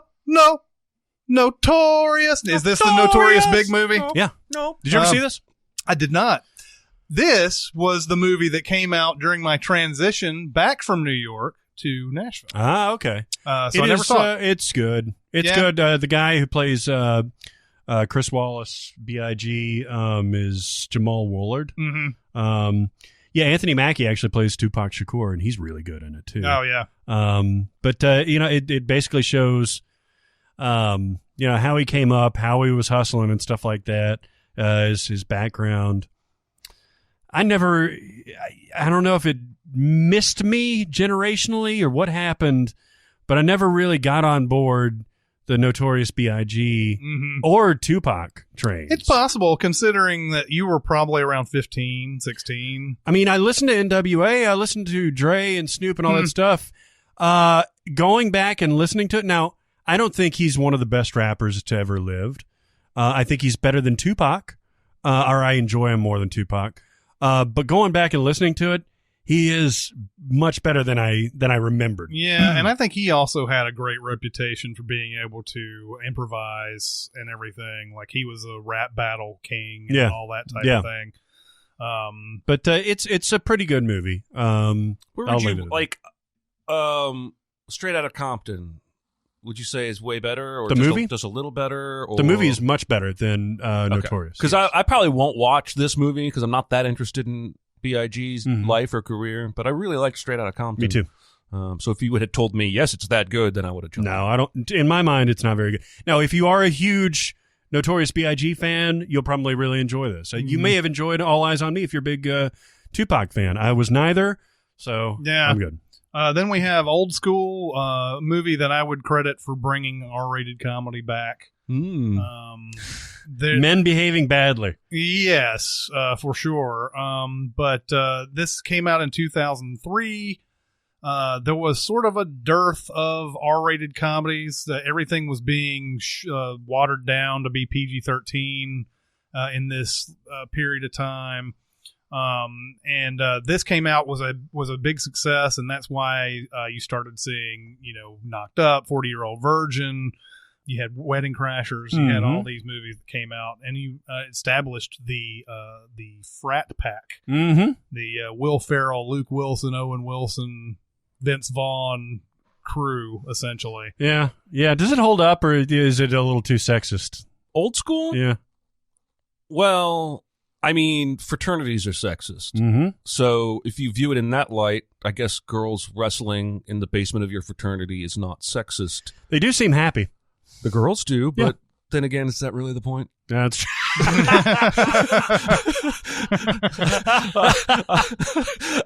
I think that the comedy of Old School holds up fine. Yeah. I don't think as a film it's misogynistic or anything. It is just men behaving badly. It's before Will Ferrell got to be too Will Ferrell. It's reined in Vince Vaughn because unreined in Vince Vaughn is not always good. Yeah, but he's still snappy. He's still like everything. He says like twice as much dialogue as everybody within the same amount of time. By the way, yet another relationship that you were like, how did this even start? How did this continue to the point where they're almost getting married? The Ellen Pompeo and her asshole boyfriend, Craig Kilborn. Craig Kilborn. Yeah, no, I don't. It's one of your like maddening cliches because. There's nothing redeemable about this dude. Yeah. Like every time you see him, he's putting somebody down or he's doing that, and she's so good. You don't. It's not believable. Yeah, no. Exactly. But also Jeremy Piven, almost sort of flipping his PCU role. He is. He goes He's from very the much fraternity prankster to the dean, basically. I saw this movie about 5-6 months ago. I laughed a lot. I think it's really funny. Oh, I've probably seen this movie, no joke, about 30-35 times total. Yeah, it's good stuff. And there's the stuff at the end, which is totally unbelievable, but them competing in the Olympics and Will Ferrell doing the rhythmic gymnastics. Yeah. And then fucking Vince Vaughn pulling himself up on the rings with a cigarette hanging out of his mouth. It's funny. Then The Other Guys. Beautiful movie. Yeah, another fun movie. The Adam McKay. You have Mark Wahlberg and you have Will Ferrell and with cameos from The Rock and Samuel L. Jackson. Yeah, man. Just wrote an outtake with that in recently. But yeah, we've talked about this a lot, but this is, of those movies, the Adam McKay, Will Ferrell movies, this is the most underseen and underappreciated. Yeah, I would say so. Yeah, I agree. Yeah. Then we have Panic Room, David Fincher. Ooh. This is Fincher's only movie that's under 2 hours. Wow. Oh, It's a yeah. $1.53. Ah. Well, it is pretty thin on plot. Mm-hmm. It isn't thin on David Fincher, like, showing off, though. It is basically the show-off show. It's basically, I'm going to take this camera everywhere it shouldn't go. Through this wall? You don't think I can go down a water pipe? I can do that. You don't think I can go through the wall of a panic room? I can do that. Yeah. And it does get a little over the top, a little much, but I find the movie itself pretty watchable. I love this movie. It is kind of strangely watchable, even though I remember first time I watched it, I wasn't impressed. No. I mean, it's basically just a tense thriller. Yeah, starring I really think good, besides Jared Leto, really good people. Before I don't know. I think I may have been expecting more than it was, or whatever, and so since it didn't reach those expectations, it wasn't good. But I think I've since seen it, and I'm like, oh yeah, this is pretty good actually. But there's a lot of good people in it. You have Jodie Foster, Kristen Stewart in her first movie, maybe One of her first movies. Dwight Yoakam. That's right. Dwight Yoakam? Forrest Whitaker. Yep. Mm-hmm. That guy from Fight Club? Yeah, and that guy from Fight Club. That guy from Fight Club. That guy from 30 Seconds to Mars was there. That guy from Blade Runner 2049. Yeah, exactly. I like the use of color in this movie. There's a lot of like blues and blacks and reds and stuff like that you can tell are very intentional. Fincher does that in Girl with the Dragon Tattoo, Martin's house, Stellan Skarsgård. His house is lit up in this really bright yellow that doesn't overwhelm the characters. They pop, like the actual actors pop out, but the background is just pure yellow. So he's got a very good use of colors. Of course, he did. It was all yellow. Exactly. Yes. Of course, he did that with all the shady imagery with Seven and stuff like that. The oranges of Social Network and the stuff at Harvard. Anyway, I just like the way that he presents his film. So you guys like Panic Room, but you'd still put this probably low on his list, though, right? I would put it above Alien 3, but I would put it... Well, sure. And above the Buttons. Buddy Buttons. Benjamin I would Button. put it above Benjamin Button. Okay, so it would... Fight Club. So Social Network probably would be my number one. Zodiac. Zodiac is right up there. Fight Club. I'd put Panic Room right next to Gone Girl, I think. Okay. So where's the game and all that? The game's up there, too, like maybe 3 or 4. All right. Yeah. The game's been playing. They've been playing the shit out of the game lately. I know. And I've been, of course, watching it. I'd put Fight Club above the game because Fight Club is more rewatchable, but the game is so fucking good. What about that Deborah Carr Unger girl? Yeah, I like her. She's like in one movie every 8 years. Mm-hmm. What's the deal with that? I don't know. She's Canadian. That's got to be it. That's got to be it. They're on that weird 8-year calendar. That's that weird thing that they do. But no, like I think that maybe possibly there's probably some sort of ageism, sexism thing going on with her. Yeah. She She looks a little bit different from your average, like, hot leading actress and everything, even though I really like her. Yeah, me too. But who knows? She may like going on stage more than Maybe. the average actress. Maybe. Who knows? I don't know what. Definitely Canadian. It's something that I would have to look up and see if there's something, or maybe she's just been taking like shit roles and we haven't seen her. Yeah, maybe. After that, we have The Place Beyond the Pines. That's the Ryan Gosling movie that goes over 3 generations, essentially. I always get Only God Forgives and The Place Beyond the Pines confused. They came out right around the same time, right? So this is the one with Bradley Cooper Yes. and Eva Mendes. Yes. This is weirdly watchable, but it's 3 movies in one, Yeah. and they don't really cohese.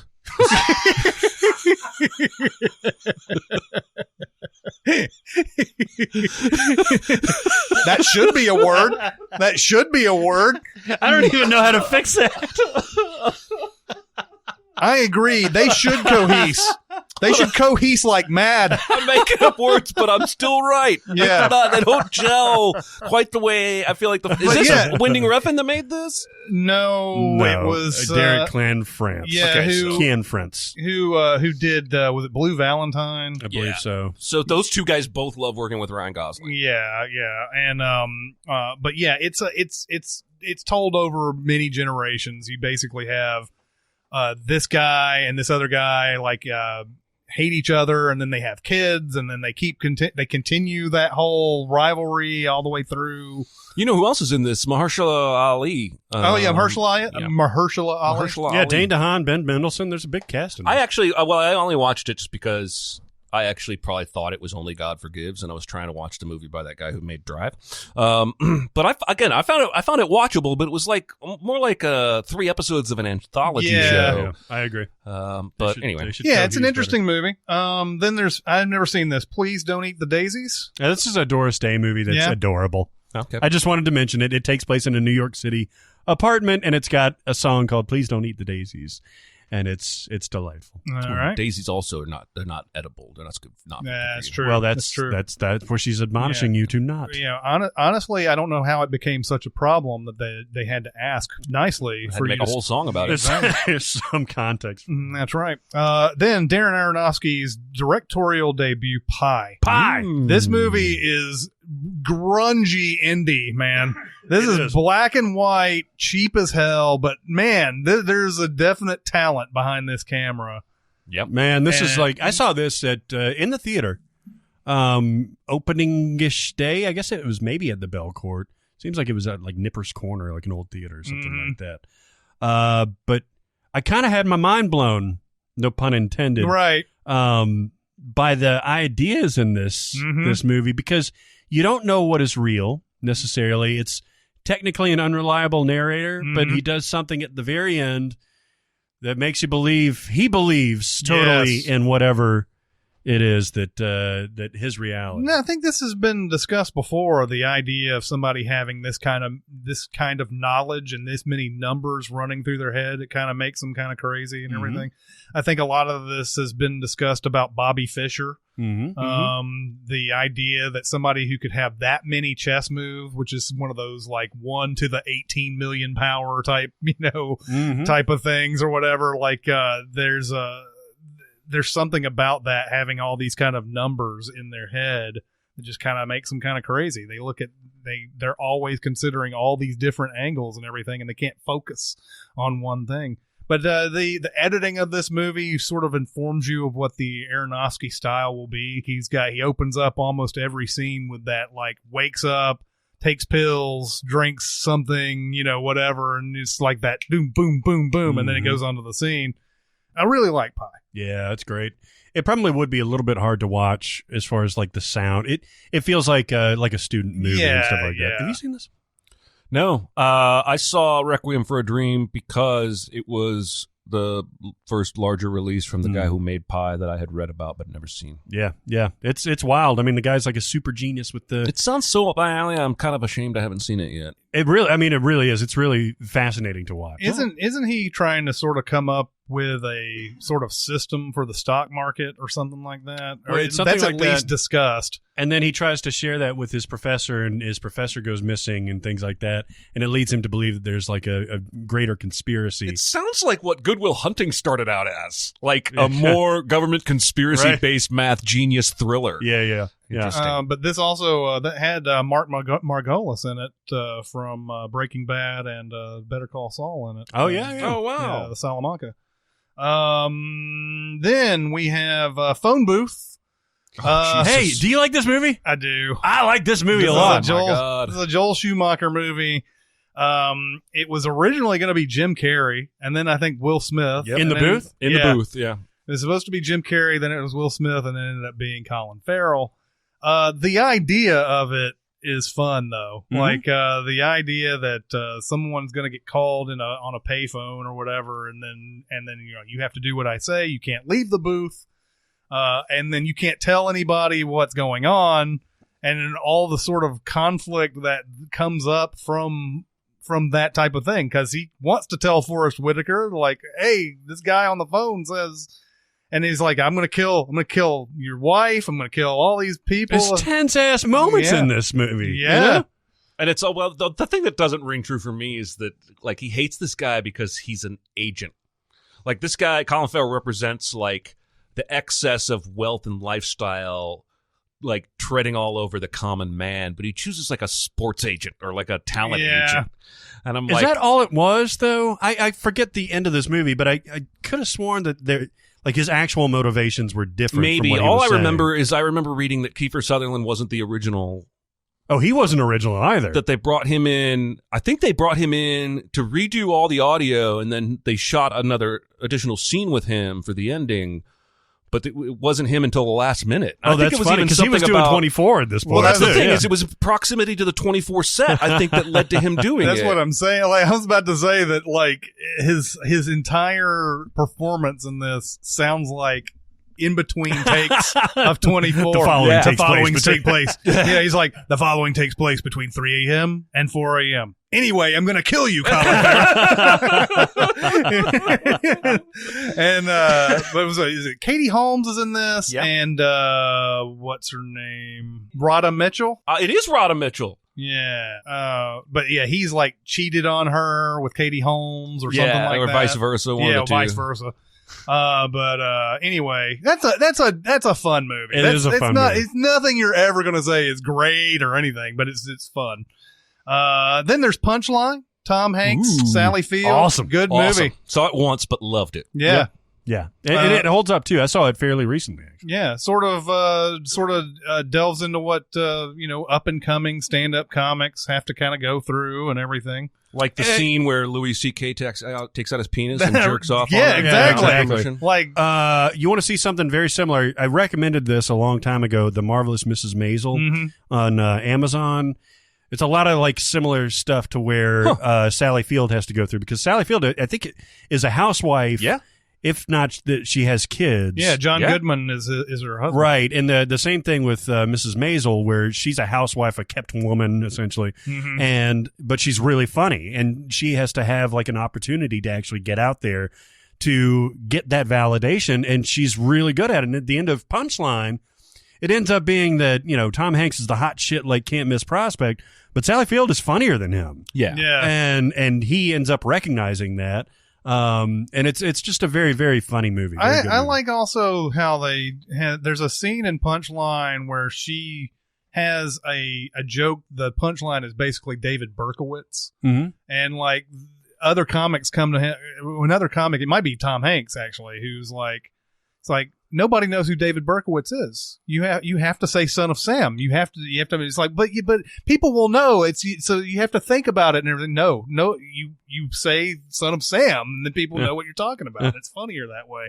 That's sort of those weird considerations that you have to make when you write things like that. Yep. This is the movie that funny people should have been similar to. Yes. I watched Funny People again recently just to see if there's anything in there, and there are little things in there. But they they're had just half a so script few when they and shot far that. Oh my between. God, Funny People is so poorly executed. It's so really crazy. It's frustratingly so. It is, because there is good shit in there. Yeah. There's Drop really good one shit or in two there. of those ABC plots, and it works Hell, fine. just Yeah. cut out the cancer. Yeah. No, seriously. Yeah. Seriously. Yeah. Absolutely. I mean, just cut it Find out. a way to make that mechanism where they fall make it- back in well, love or whatever. Like the whole point of the cancer is that so she feels sorry for him and comes back, and then his cancer's gone. Yeah. Right before that. Yeah. And he tells Seth Rogen, hey, don't tell her about the cancer, blah blah blah. Your impression of Sandler should be animated. And of course, Seth Rogen does tell her, like, he didn't want me to tell you beforehand, but his cancer's gone. Yeah. Anyway, it's just fucked up. Anyway, from that Punchline. point forward, it's just like. Then another Scorsese movie, Raging Bull. Did we talk about this Jake last? LaMotta. I think we were debating whether this was a New York movie. Yeah, because it's all over the place. Yeah, but based on a real boxer and everything, and sort of the rise and fall. The boxing scenes in this are still probably the best They are. that have ever been made, because I believe Scorsese went into the ring and said, basically, I want it to be like the boxer that's in there with the camera. Oh, right. And yeah. everything. So like all the like punches and stuff, or you're actually sort of feeling that. And of course there's that I mean, it's a gross shot, but it's a tremendous shot of that. Like after that bloody fight and everything, the camera goes along and shows the ropes where the blood's just dripping off of it and everything. Oh my God. Raging Bull is great. Yeah. It's a great movie. I've seen it once. It's very depressing. It's hard to watch it sometimes. Well, and he's also he's not a fun character. No, he's another person that you don't want to root for. You fuck my wife? But it actually starts off with him doing comedy. He's trying to be a stand-up. Because there's a point in his post career where he's trying to be like this club owner guy, and he's like all fat and stuff, and he's doing all these like horrible jokes on the stage. But of course, that plays well to the crowd that's coming in and everything. But yeah, Raging Bull, really good. Then there is Rent, the adaptation of the Broadway musical. It's so good. Everybody should watch it. Yeah, it's good. I've seen, of course, the one with Drew Lachey on off Broadway. I guess it actually was on Broadway at the time, but not like on Broadway, like not one of those big theaters anyway.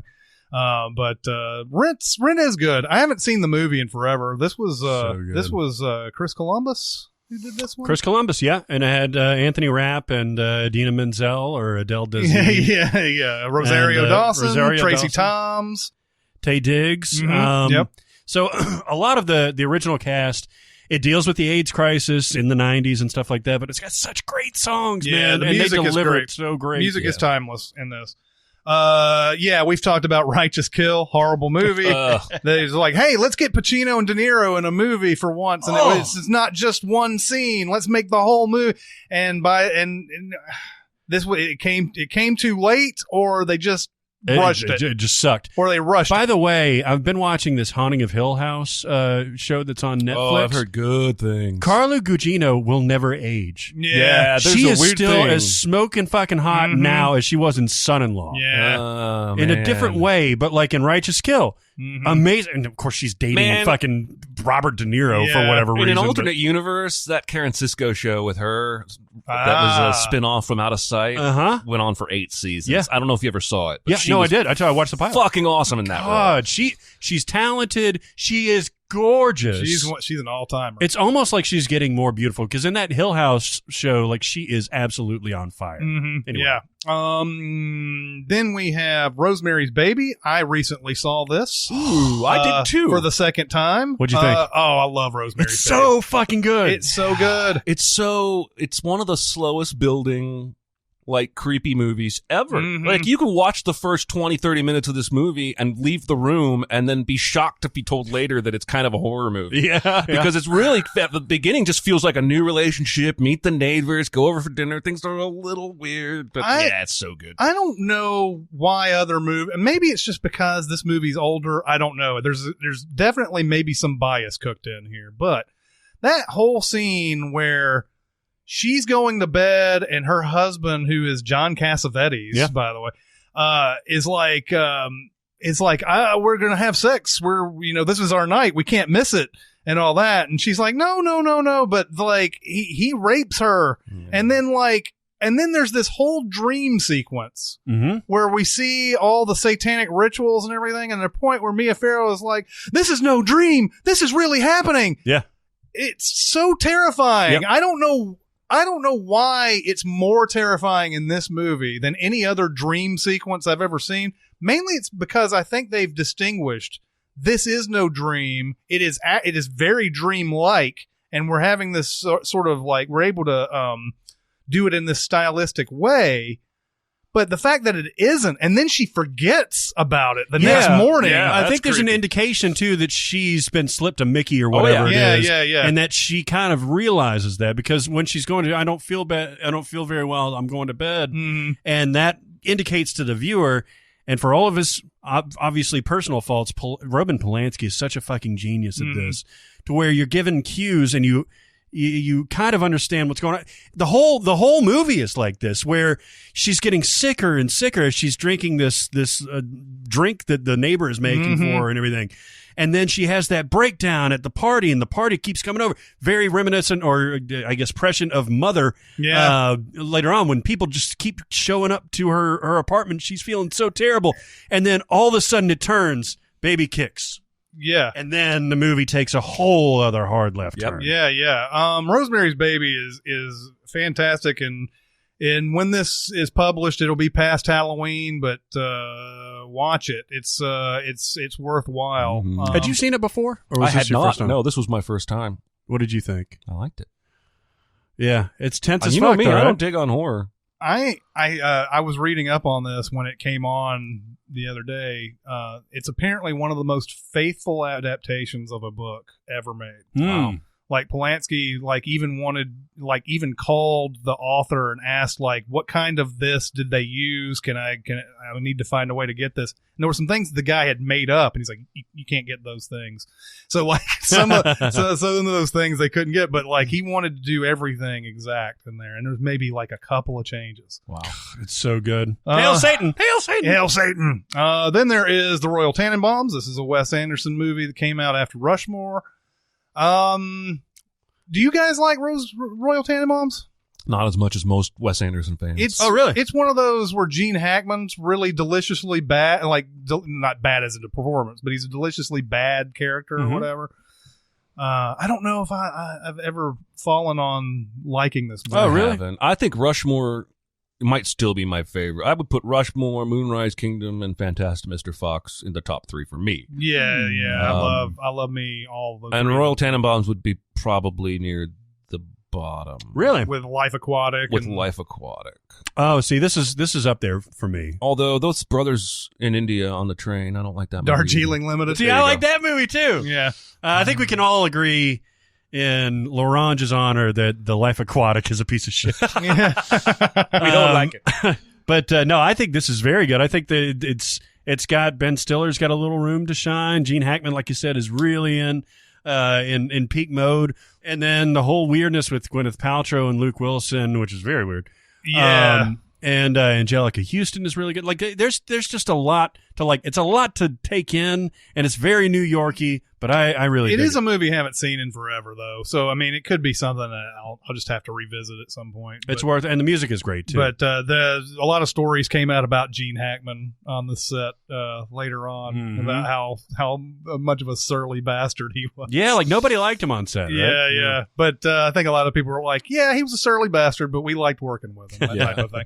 Rumble in the Bronx, which obviously wasn't really New York. I think Jackie Chan, I think this was, didn't they film this in Vancouver or something like that? And Well, it was anti-Bronx, I can tell you that. it I was don't know where they definitely filmed not it. the Bronx, but like this is really only New York because of the American title. Yeah.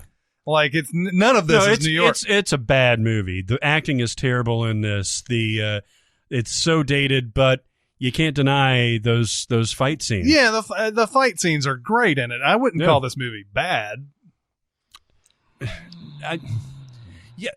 Okay.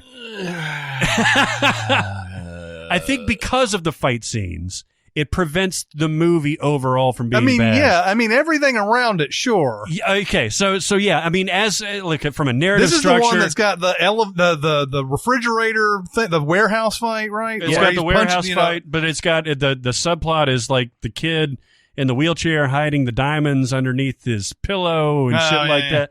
Like the whole everything else, but so it's hard to say it's a bad movie because the fight scenes are awesome, but everything that sets up the fight scenes is bad. I can see that. Then we have. I'll still watch it anytime it's on. There's a couple decent fights in the Tuxedo, but I'm not ready to call that movie good. Exactly. Yeah, I don't know. Then there's Sabrina. 1954, and I think the 1995 was too. I think this is all like Long Island and stuff like that. Richie's. Richie's. You don't like this movie, right? The first No. Sabrina had Audrey Hepburn, Humphrey Bogart, and William Holden. Think so. William Holden, and the 95 version is the exact same story. Essentially, it's this girl who's grown up. That one of the socialites, William Holden plays it in the original, and then Greg Kinnear plays it in the 95 version.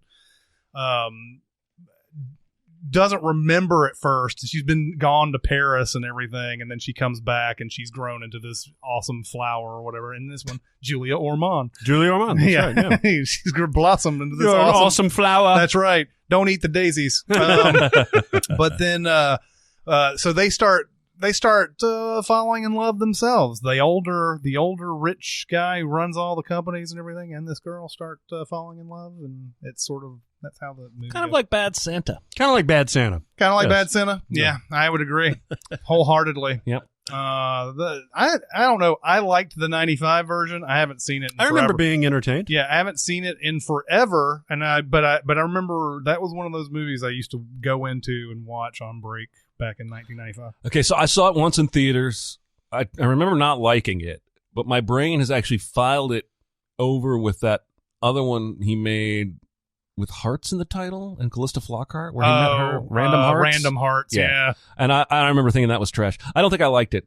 Yeah. But that's okay. But yeah, Harrison Ford, Julia Ormond, Greg Kinnear in the remake, and there was some fun stuff in it. Julia But yeah, Ormond was way better in Smell a Sense of Snow. Yeah, she was. I agree. I agree. And all you Smell a Sense of Snow fans out there know what we're talking about.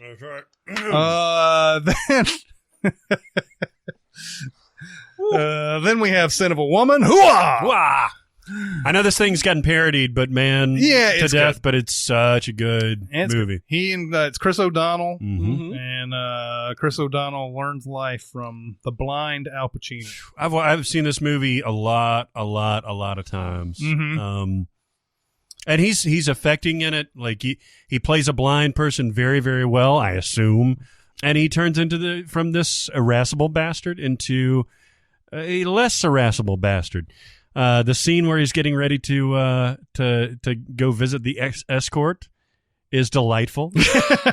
He's like, he's checking his stuff and everything, and Charlie's like, you smell good, and he's like, put a burgundy tie on, Charlie. And he's like, yeah, real red. And he's like, no, it's burgundy, Charlie. It's burgundy. And then he comes back down after he's done his thing, and he says, what a beautiful woman. Is the girl he dances with Gabrielle Anwar? Oh, sounds like it. Oh boy, do I love me some Gabrielle Anwar. Me too. And she's one of those weird people that was, when she was acting regularly, Mhm. you could go to IMDb or Blockbuster. She was in probably 24 movies over a 5-year period. Maybe 2 of them got a theatrical release, right? Like she was good actress, really attractive, but it seemed like she was always in these direct-to-video movies. Yeah.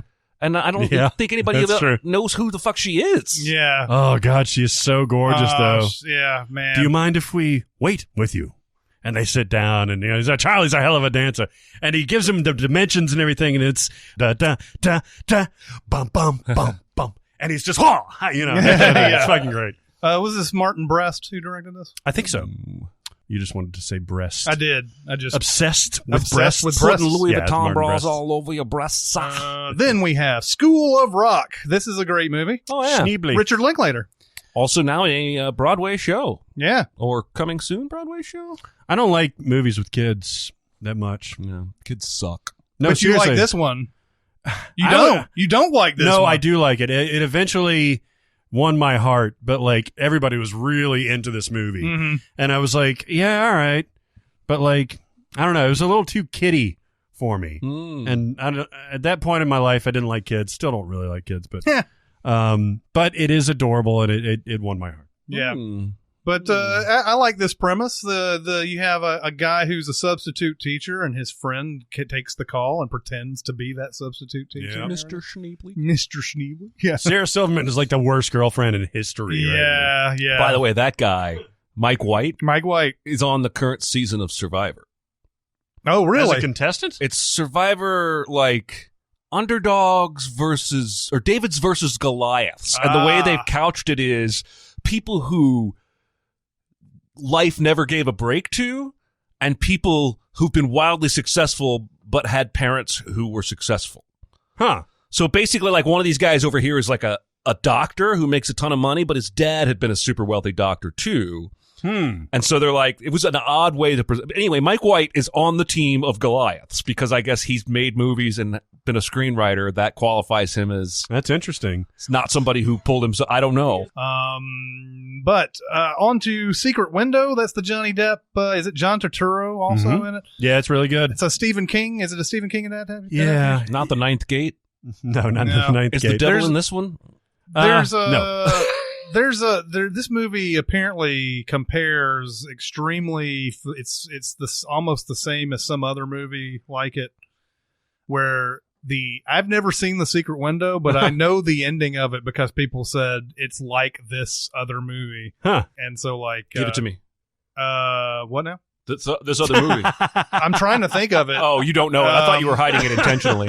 No. And I might be able to Google. Thought you were trying to avoid spoilers, and I was like, I want to know. I don't care if you spoil this movie. No, for I'll me. spoil the shit out of it. I just want to know. Like, let me see what. I mean, 1408, Identity, Hide and Seek. Oh, Identity, 1408. These are all giving me ideas.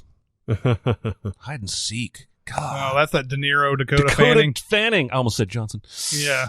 Guess what, Dakota Fanning? There's a new Dakota in town. Shutter Island, maybe. No, I mean, kind of. Basically, we'll probably be able to predict the end, though, it sounds like. I mean, the first time I saw it, I didn't. And it's a little ham-handed, the way that they handle this reveal.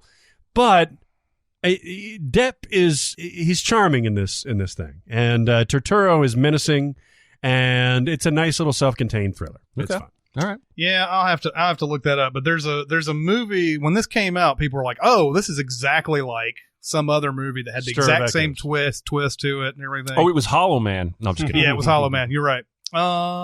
Then we have The Secret Life of Pets. That wasn't very good. No. Yeah, well. It was a huge It's hit. a bunch of New Yorkers leaving their windows open. Toy Story Yeah. with pets. Yeah, pretty much. Fuck off. Then Serpico, one of Al Pacino's big 1970s movies. Recently have seen this again. How did it hold up? I like it a lot better now. Like Yeah. when I first watched this, I didn't really like it. This is another Sidney Lumet movie. Oh, yeah. But maybe it's because I read into the real guy a little bit more while this movie was going on, and just realized what kind of an uphill battle he had. He's trying to clean up the NYPD, right? Yes, Yeah. and there's even because there's nothing but corrupt cops going, and he's the one guy who won't take money. And the other cops start realizing he's the one who doesn't take money, and they're like, "Well, what about you not do anything but just take the money?" Yeah. And Serpico's like, "No, I'm not going to do that." But yeah, You know how to take the reservation. You just don't know how to hold the reservation. Yeah, exactly. Anybody can take them. But Serpico's really good. Awesome. I saw Shortbus when I was in New York, and this movie is just terrible. What is the premise of it? I know the whole Porn. It's porn. The whole thing is that they have actual sex in there, right? Yeah. Yes. But like, what is the premise of the movie? Like, what? That's it. Porn. I believe. Sex in an apartment. All right. Yeah. And all forms of sex too. Like just every single thing that you can think of, I think is in this movie. That's bad? No, it's not bad. It's just that I can't believe that something about sex is this fucking boring. Oh, it's boring? Yeah. Oh, okay. This is a John Cameron Mitchell movie, and he's like, showing like, hey, this, let's put all this sex up there. That's exciting, right? That's daring. And it's like, And it's boring. That's crazy. Boring, man. There's nothing to this movie. It's, it's like what? It's like somebody gave you like a trading pack of 1920, peekaboo cards. Did they ever make any dirty slides for like the viewfinder that I had? Oh, when I I had was a some. kid? Dirty ones? Yeah. Like really? Oh, yeah. You let me borrow them? Yeah. Man. I wonder where they would. Well, They you have probably ended up somewhere very I was gonna say, embarrassing. you have a kid. You should probably find out where they're at. But Actually, you know what? They weren't. I don't think they were mine. I think they were a friend of mine's. Because otherwise, I'd be looking at that shit all the time. I gotta look at my zoo animals on my viewfinder again. No viewfinder at the table, son. Viewmaster. That's what it's called. Yeah, it's Viewmaster. It's just a boring movie. It doesn't have much to it. Yeah, you put in a whole bunch of real sex, like, oh, they're really doing it. Oh my god! But Didn't make Brown Bunny any better. No, it sure didn't. I know you want to talk about some Sid and Nancy. I've never seen it. Sid and Nancy is one of my favorite biopics, just because Gary Oldman just goes all the way into it. One of his first performances about the Sex Pistols, tangentially about the Sex Pistols, but more about like his road to ruin, that ended up with the death of his girlfriend and the eventual death of him. This guy was a crazy motherfucker. Mm-hmm. So anyway, worth a watch. I watched it and felt skeezy afterwards. That's the Yeah. That's And I kind never of cared about the Sex Pistols, so it Oh, was really? a tough sell for me. I love me some Sex Pistols. They only sure. released one album and then a couple of like kind of live stuff and remixes and stuff like that. But remixes, like kind of tangential stuff. Yeah, they did like a Calvin Harris like remix. I am an Antichrist. Then there's the 7-Year Itch. This is a Billy Wilder movie. Marilyn Monroe. I have seen this because I do have a Marilyn Monroe thing. I'm telling you, I bet she's one of the original Manic Pixie Dream Girls in this. Yeah. It's weird. It's almost annoying to have a Marilyn Monroe thing because she's one of those all-timer everybody kind of does or whatever. Mm-hmm. But man, do I have a Marilyn Monroe thing. And so I've watched a lot of her movies. This one's about a guy who he's a faithful husband, and his family goes on vacation. It's just like Knock Knock, and like and so like Marilyn Monroe is like just invoked a Keanu. I did. But yeah, Marilyn Monroe. I can't remember if she's like sick. I think she's sick. She's his downstairs neighbor, isn't she? Yeah, and she's like takes pills or something like that, and like and he takes care of her and stuff like that. But then people start thinking that he's going down there to have sex with her and stuff like that, as they do in the 50s. That's right. But no, this is a good movie, good classic movie. Could she ever act? She could never act, right? She was trained. Was she? I don't know if she did method, but it was one of those one of those. If you heard the name, you're like, oh yeah, acting legend coach or whatever. And she did a lot of that stuff, but man, like it took. If anything, if the that Marilyn biopic with Michelle Williams is to be believed, it took forever to get her to get the right performance and everything, and she was very particular about a lot of things, and so yeah, I mean, God bless her. She had small shoulders. Not a lot of people know that. Yeah, exactly. as Wonder Boys. Yes. Then there's the Skeleton Twins. This is a good movie. Great movie. Yeah, the Skeleton Twins. Good. Very, very good movie. Yeah. Bill Hader, Kristen Wiig. Dramatizing it up. Whoosh.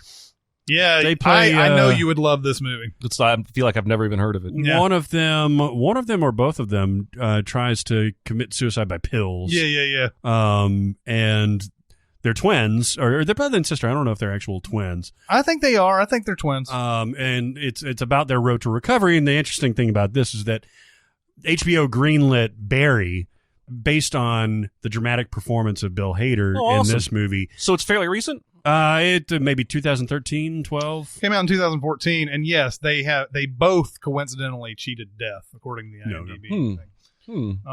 Okay. But yeah, it's good. It's more drama, but there are funny moments in it too. I mean, it's unexpected at this time, 2014, for those actors to be in something kind of heavy. But there's some comedy in there. All right. Then there's The Switch. Oh, this is the turkey baster. Oh, this is the other turkey baster thing. Where he gets okay. What? It's not the Don't Breathe turkey baster. It's another turkey baster. It's another turkey baster with semen in it. Yes. Well, what is it? Why is there two movies with turkey basters? She is trying to get pregnant. They are friends, Jason Bateman and Jennifer Aniston, and a drunken thing. He fell up for turkey baster. I'm probably making this whole thing up. But there's something where he accidentally impregnates her, not with his penis, with like some other method. And it turns out that her son or daughter eventually is discovered as being his, even though they didn't want that to happen. But then they all come together as like a happy Jason family. Bateman, so I'll eventually watch it. Yeah, I never saw this movie, but I remember the poster being up, and the poster is like Jennifer Aniston looking like, oh, this is something shocking or whatever. And then Jason Bateman's looking at this cup with something white in it with this the Jason Batemaniest look ever. It's a sample cup. Okay, Oh, so gross. he's drunk, and so he jerks off into the cup, spills it into the sink, replaces the sperm with his own, something like that. So it's not a turkey baster, but it ends up in her hoo-ha. Yes. In her hoo-ha. That's good. Her Excellent. cha-cha. Then there's Teenage Mutant Ninja Turtles. Of course, all of those are in New York. I'm dressing up Is as there- Casey Jones for And Halloween. you're going to be Casey Jones. Is there any Teenage Mutant Ninja Turtles that's good? No. I like the cartoons, but I have Oh, to yeah. watch I was them a a big lot. Saturday morning Teenage Mutant Ninja Turtles fan. Well, for sure that goddamn NES game isn't. Fuck. Oh, Yeah. oh no! I like hold on, the one with 4. No. It's the arcade game that I really like. The one that with 4 players. Yeah. The arcade game is awesome. Yes. The NES game is the one where they electrocute you underwater. Yeah. And it's a side scroller. Yeah. And it's maddening. Well, and there's also Battletoads, which was also considered one of the most difficult games of all time. Huh. Don't know if that was the one you're thinking about. Because I think both of those games were considered difficult. Yeah, well. The TMNT on NES and then Battletoads, which is considered one of the, because Battletoads has a level where like you have to like the whatever's coming up blinks on the side of the screen and you have to jump over it before it gets there, and it's like you're just like riding this like hoverboard thing or whatever. And so like it starts off like, oh, okay, I can get through this, and then it just starts getting faster and faster and shit. Fuck And that. it's considered one of those hardest games of all time. We mentioned Taxi Driver. Then there's The Terminal. Yeah, this gets a bad rap, but I like it. Isn't it? It's a Spielberg. Yep, it's Spielberg. It's watchable, but it's on the lower end of Spielberg, I think. I would think so. Yeah. Yeah. Mhm. Yeah. Man gets stuck in an airport. Yeah. Based on a real Exactly. story. Read the article about the real guy. Probably just as charming. Then there's Three Men and a Baby. Ugh. Yeah. This is at that Look Who's Talking Number one level. hit of 1987. Who Three made- Men and a Baby. Who made Steve Gutenberg a star? Leonard Nimoy. We do. Yeah. Who keeps aliens under wraps? We do. We do. Three Men and a Baby is one of those. It's for its time. 1987. Tom Selleck was the other one. Ted Tom Danson Selleck, Ted and- Danson, and Steve Gutenberg. Baby's left on the doorstep, and they take care of it. They don't know whose it And is. Tom Selleck and Ted Danson are both like top line stars in super successful TV shows to this day. Yeah. Steve Gutenberg is No, he's not. There is a funny line in there where Steve Gutenberg is, or they're standing around with the baby has pooped or whatever, and Ted Danson's like, "I'll give you $1,000 if you change this diaper." Yeah. I like the part too where Selleck is reading to the baby, and it's like this really violent boxing story or whatever, and he's like, and then the boxer punched the other boxer's body until it was a bloody pulp. Doesn't matter what I'm reading, it's the tone. And that this may be more well known, even though this rumor is old now too. The of having a ghost on set, and you Yeah, can yeah. see it in the movie, and of course. It spiked 3 Men and a Baby rentals after a while, so people could see the ghost. And I don't know how the fuck this rumor got started. I don't know. It's the stupidest fucking thing ever. Yeah. Like, no, obviously not a ghost, not a real thing that's behind that. Oh, okay. Then there's Tower Heist, another Ben Stiller movie. This is This Brett sucks. Ratner. This sucks. It is Eddie Murphy. It's, Eddie it's Murphy. the return of Eddie Murphy. Yeah, to Alan comedy. Alda. Sucks. Yeah, they got the supposedly benevolent rich man who owns this building is found out to be a dickhead. He's actually going to fire a whole bunch of people. Mhm. So they decide they're going to steal his car that's in this penthouse or whatever. Yeah. It Yeah, should be a this lot is funnier. wasted. Matthew This is Broderick wasted. should have been a slam dunk, and it, well, under the delicate care of Brett Ratner's That's hands right. is probably why it didn't. Trees Lounge, I did see this. This is Steve Buscemi directing, right? Yeah. I This haven't is a good seen movie. it in forever though. I saw it once. I liked it. Yeah, it's a good movie. I mean, he I can't summarize the plot for this. I can't come up with it. All I remember is it's very 90s. It's Steve Buscemi is really the first time that I've seen him as a leading man. Mm-hmm. And really, you don't see it again until Boardwalk Empire. He's more of like a character actor. Mm-hmm. But it's really good. It's a very simple story, very 90s. Yeah, that would be a movie that would seem new to me if I watched it now Mhm. because I haven't seen it since it came out. Vampire in Brooklyn, shitty Eddie Murphy vampire movie. Yeah, it sucks. Not very good. Vanilla Sky. Love this movie. I do too, but it is also the pivot point for Cameron Crowe's career. Mm-hmm. It's a remake of Open Your Eyes, which is a well-regarded movie. I still haven't seen Open Your Eyes. Yeah, and my mistake was watching the original before I saw Vanilla Sky, and Vanilla Sky I can see as really good, but because it was not new to me, and coming second in line, I like the first one better. Yeah. I'll tell you what, man, it was only, I guess, because of Almost Famous. Jason Lee is so misplaced in this movie for me, at least at the time. Now he's kind of risen in stature to where, he's kind of, but at the time, 2001-ish? 2000 even, I think. Almost Famous and Vanilla Sky? Oh, 2001. You're right. 2001. Like at the time, seeing Tom Cruise, Penelope Cruz, Cameron Diaz, Kurt Russell, like all these amazing actors, and then Jason Lee as like his contemporary. Yeah. Was like, are you serious? This dude was like skateboarding a couple of years ago. Yeah, seriously. In Kevin Smith movies. Yeah. But, it's such a great movie. Then we have The Verdict. This is just one of the best movies ever. Mm-hmm. Not like, I don't know if top 10 or anything like that, but it's one of those. The reason why I say ever is because I don't think very many people bring up The Verdict as one of these type of movies. And it is. Paul Newman is great in this. This is another Sidney Lumet movie. And it's a courtroom drama, but man, it's so good. So good.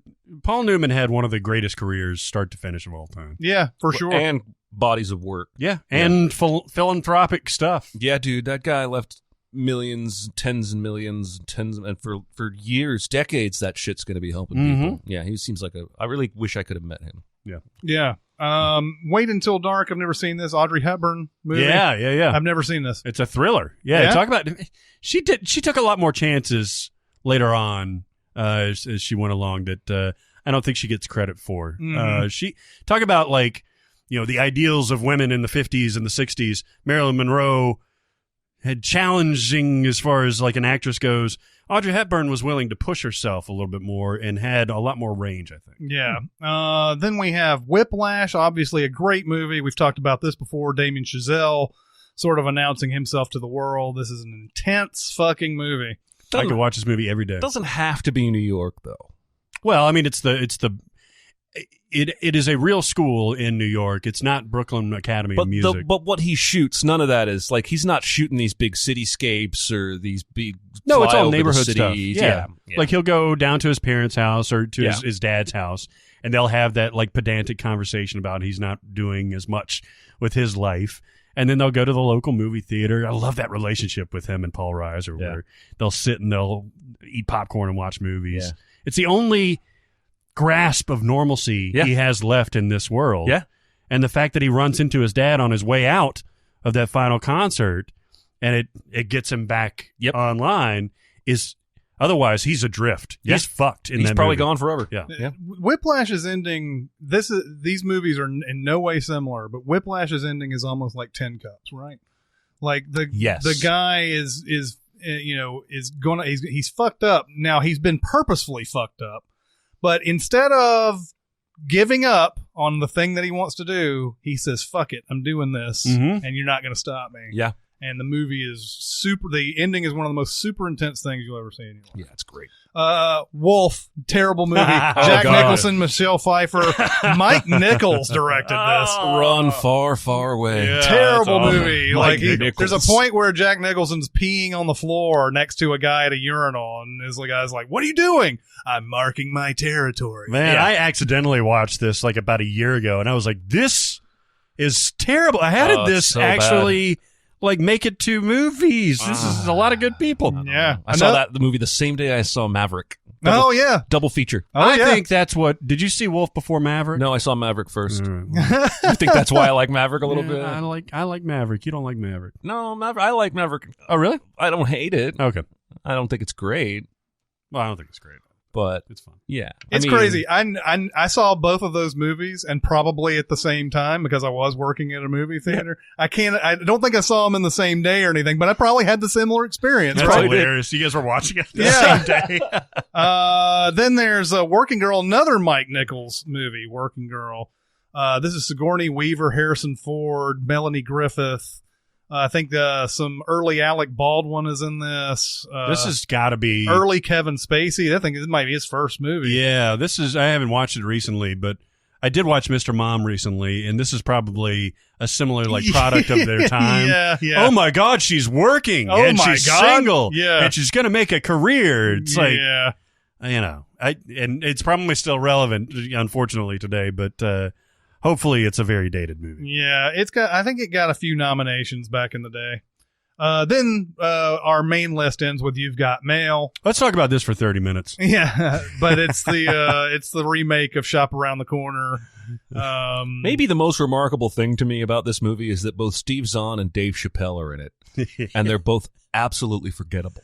Are they the bookshop employees? Well, Steve Zahn is the bookshop employee for Meg Ryan's character, and Dave Chappelle works for Tom Hanks at the Barnes & Noble wannabe, Fox Books place. But neither one of them are given any opportunity to be funny at all. In fact, no one in this movie is given an opportunity to be funny. It's just 2.5 hours of people fucking emailing each other. Yeah. And he's an asshole, by the way. He totally lies to her for months and months and months and fucks with her. Anyway, I need to watch this and then again. by the end of it, when he reveals that he's the one sending the email, she's like, I kind of wanted it to be you. No, you fucking didn't. You fucking hate that guy. Yeah, my wife, she's probably seen this 100 times. Oh my God. The Rundown, 16 blocks. That's a Bruce Willis action movie, which requires With a number in him it. to run through 16 blocks to defeat evil, I guess.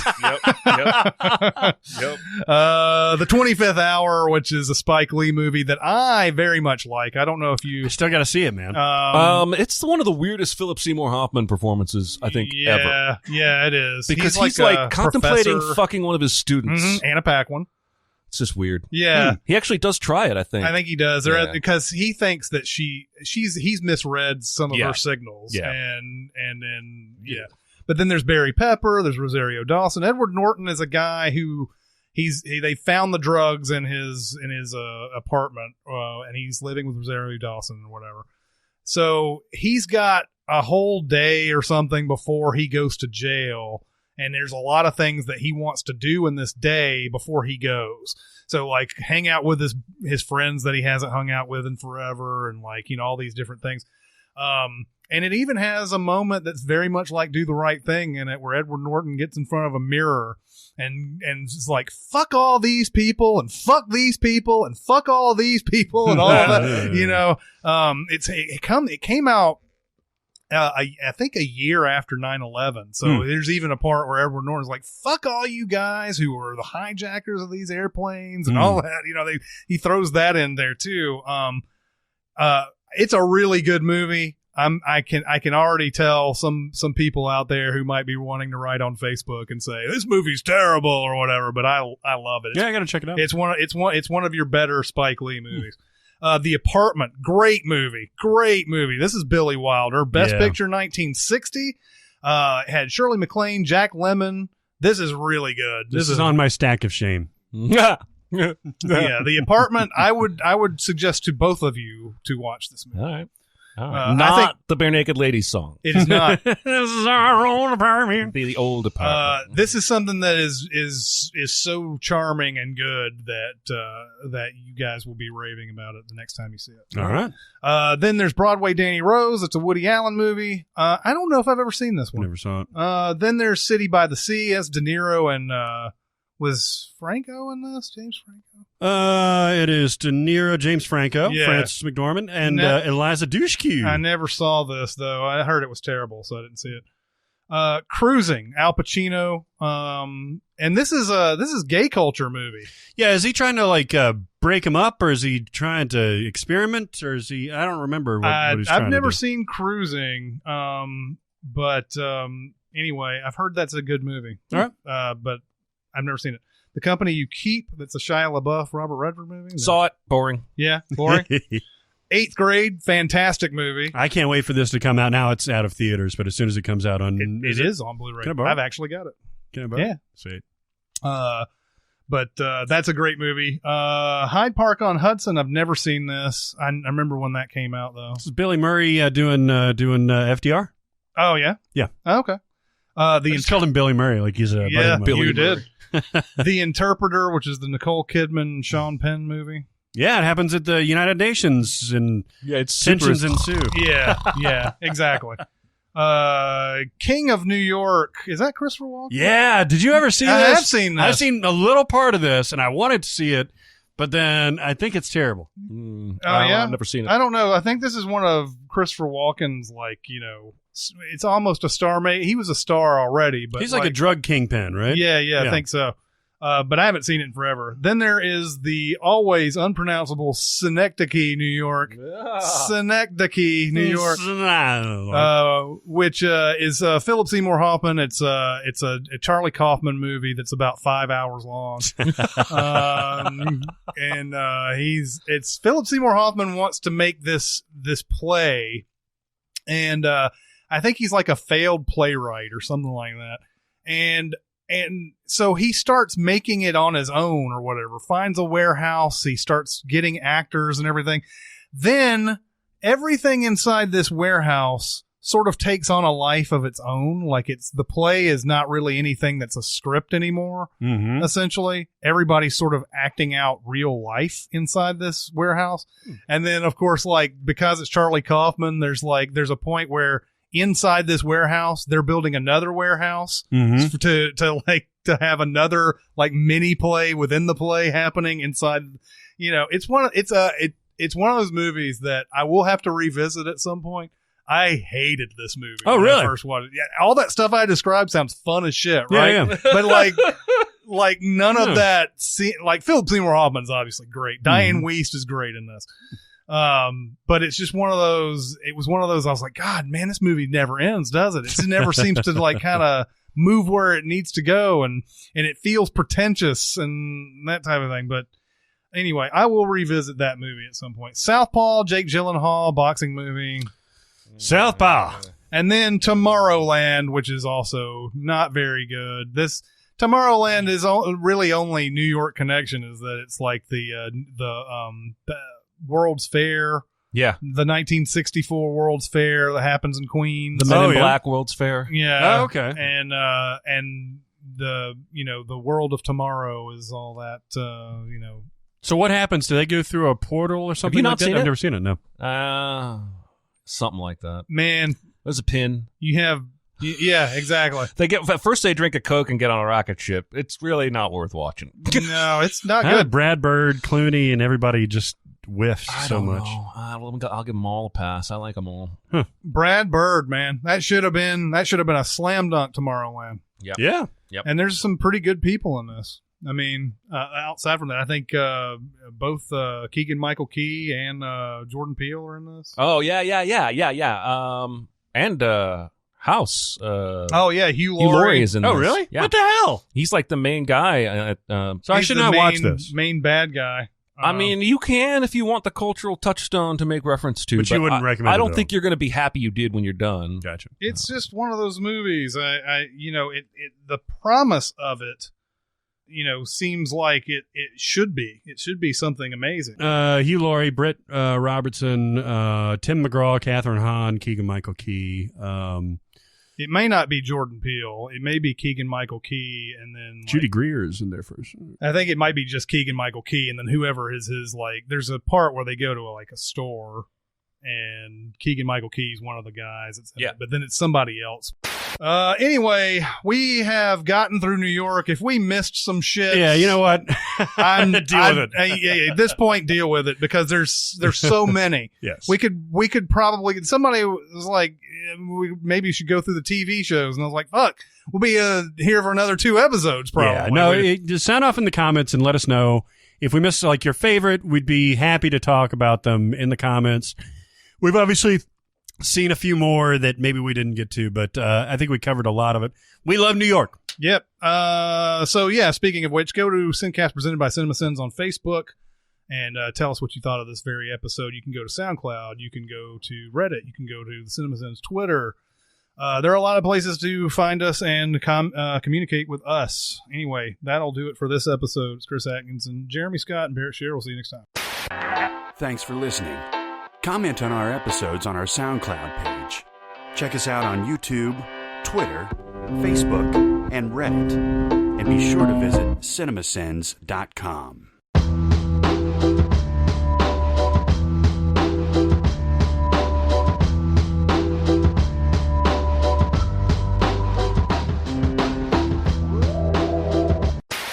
Leviticus is a fucked up book. It's fucked up.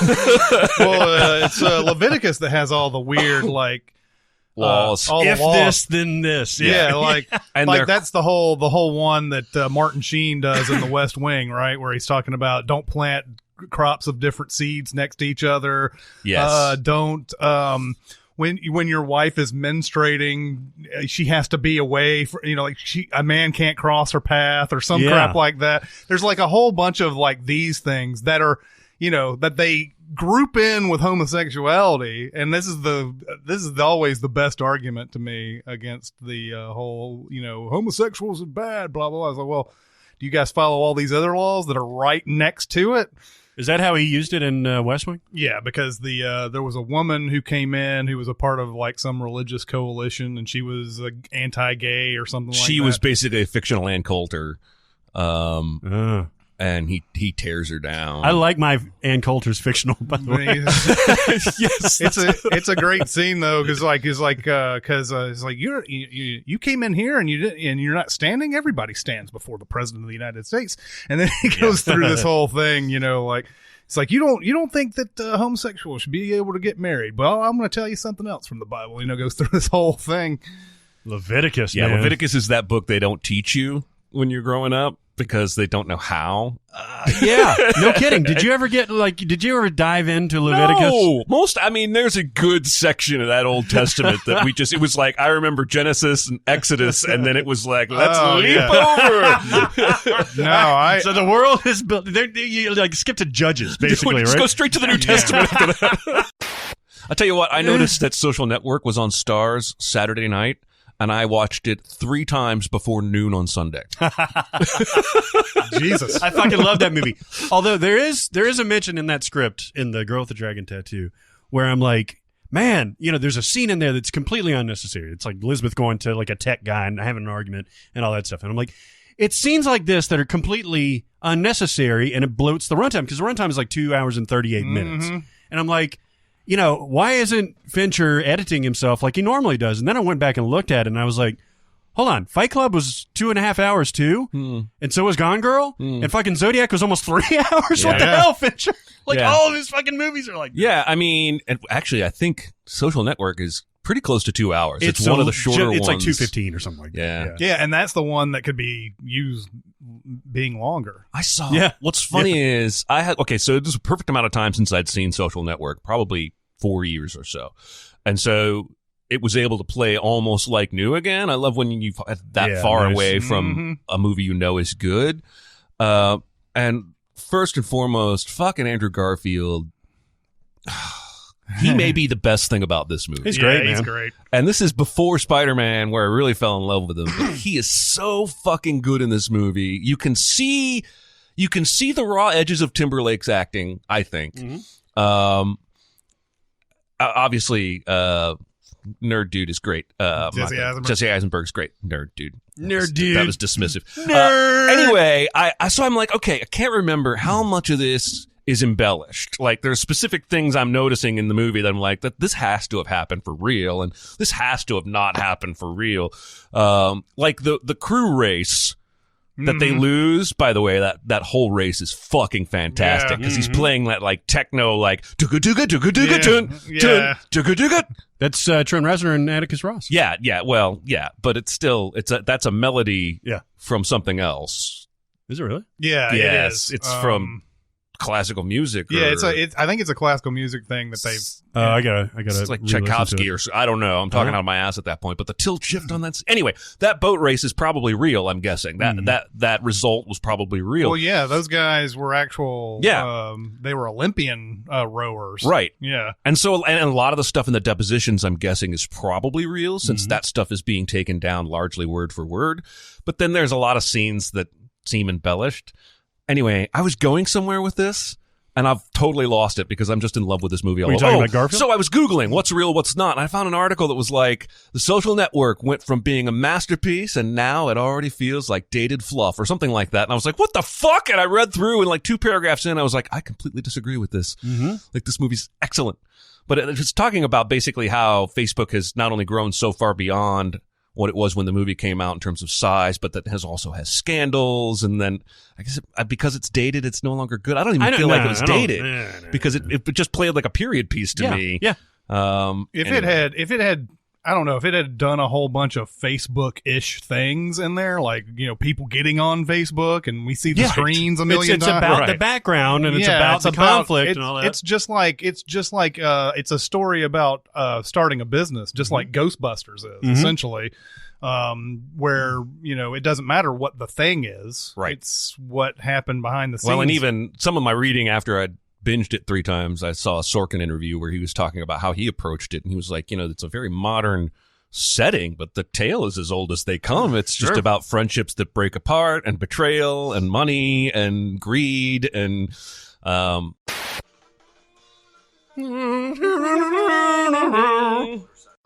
I knew the name of either the song or the composer. In the hall of the mountain king. Yeah. Also, when you said, here's that scene, by the way, for some reason, I was certain you were about to play the West Wing scene where the president goes off about Leviticus, and that's why I didn't hear. I thought that music was part of an ad or something. Yeah, Barrett could name that tune in 3 notes. It's actually Edvard Grieg. It's from Peer Gynt, which is the story of the kid that goes up into the Hall of the Mountain King and is given a choice of whether he wants to stay and have all the riches in the world, or he has to leave and has nothing. Ah.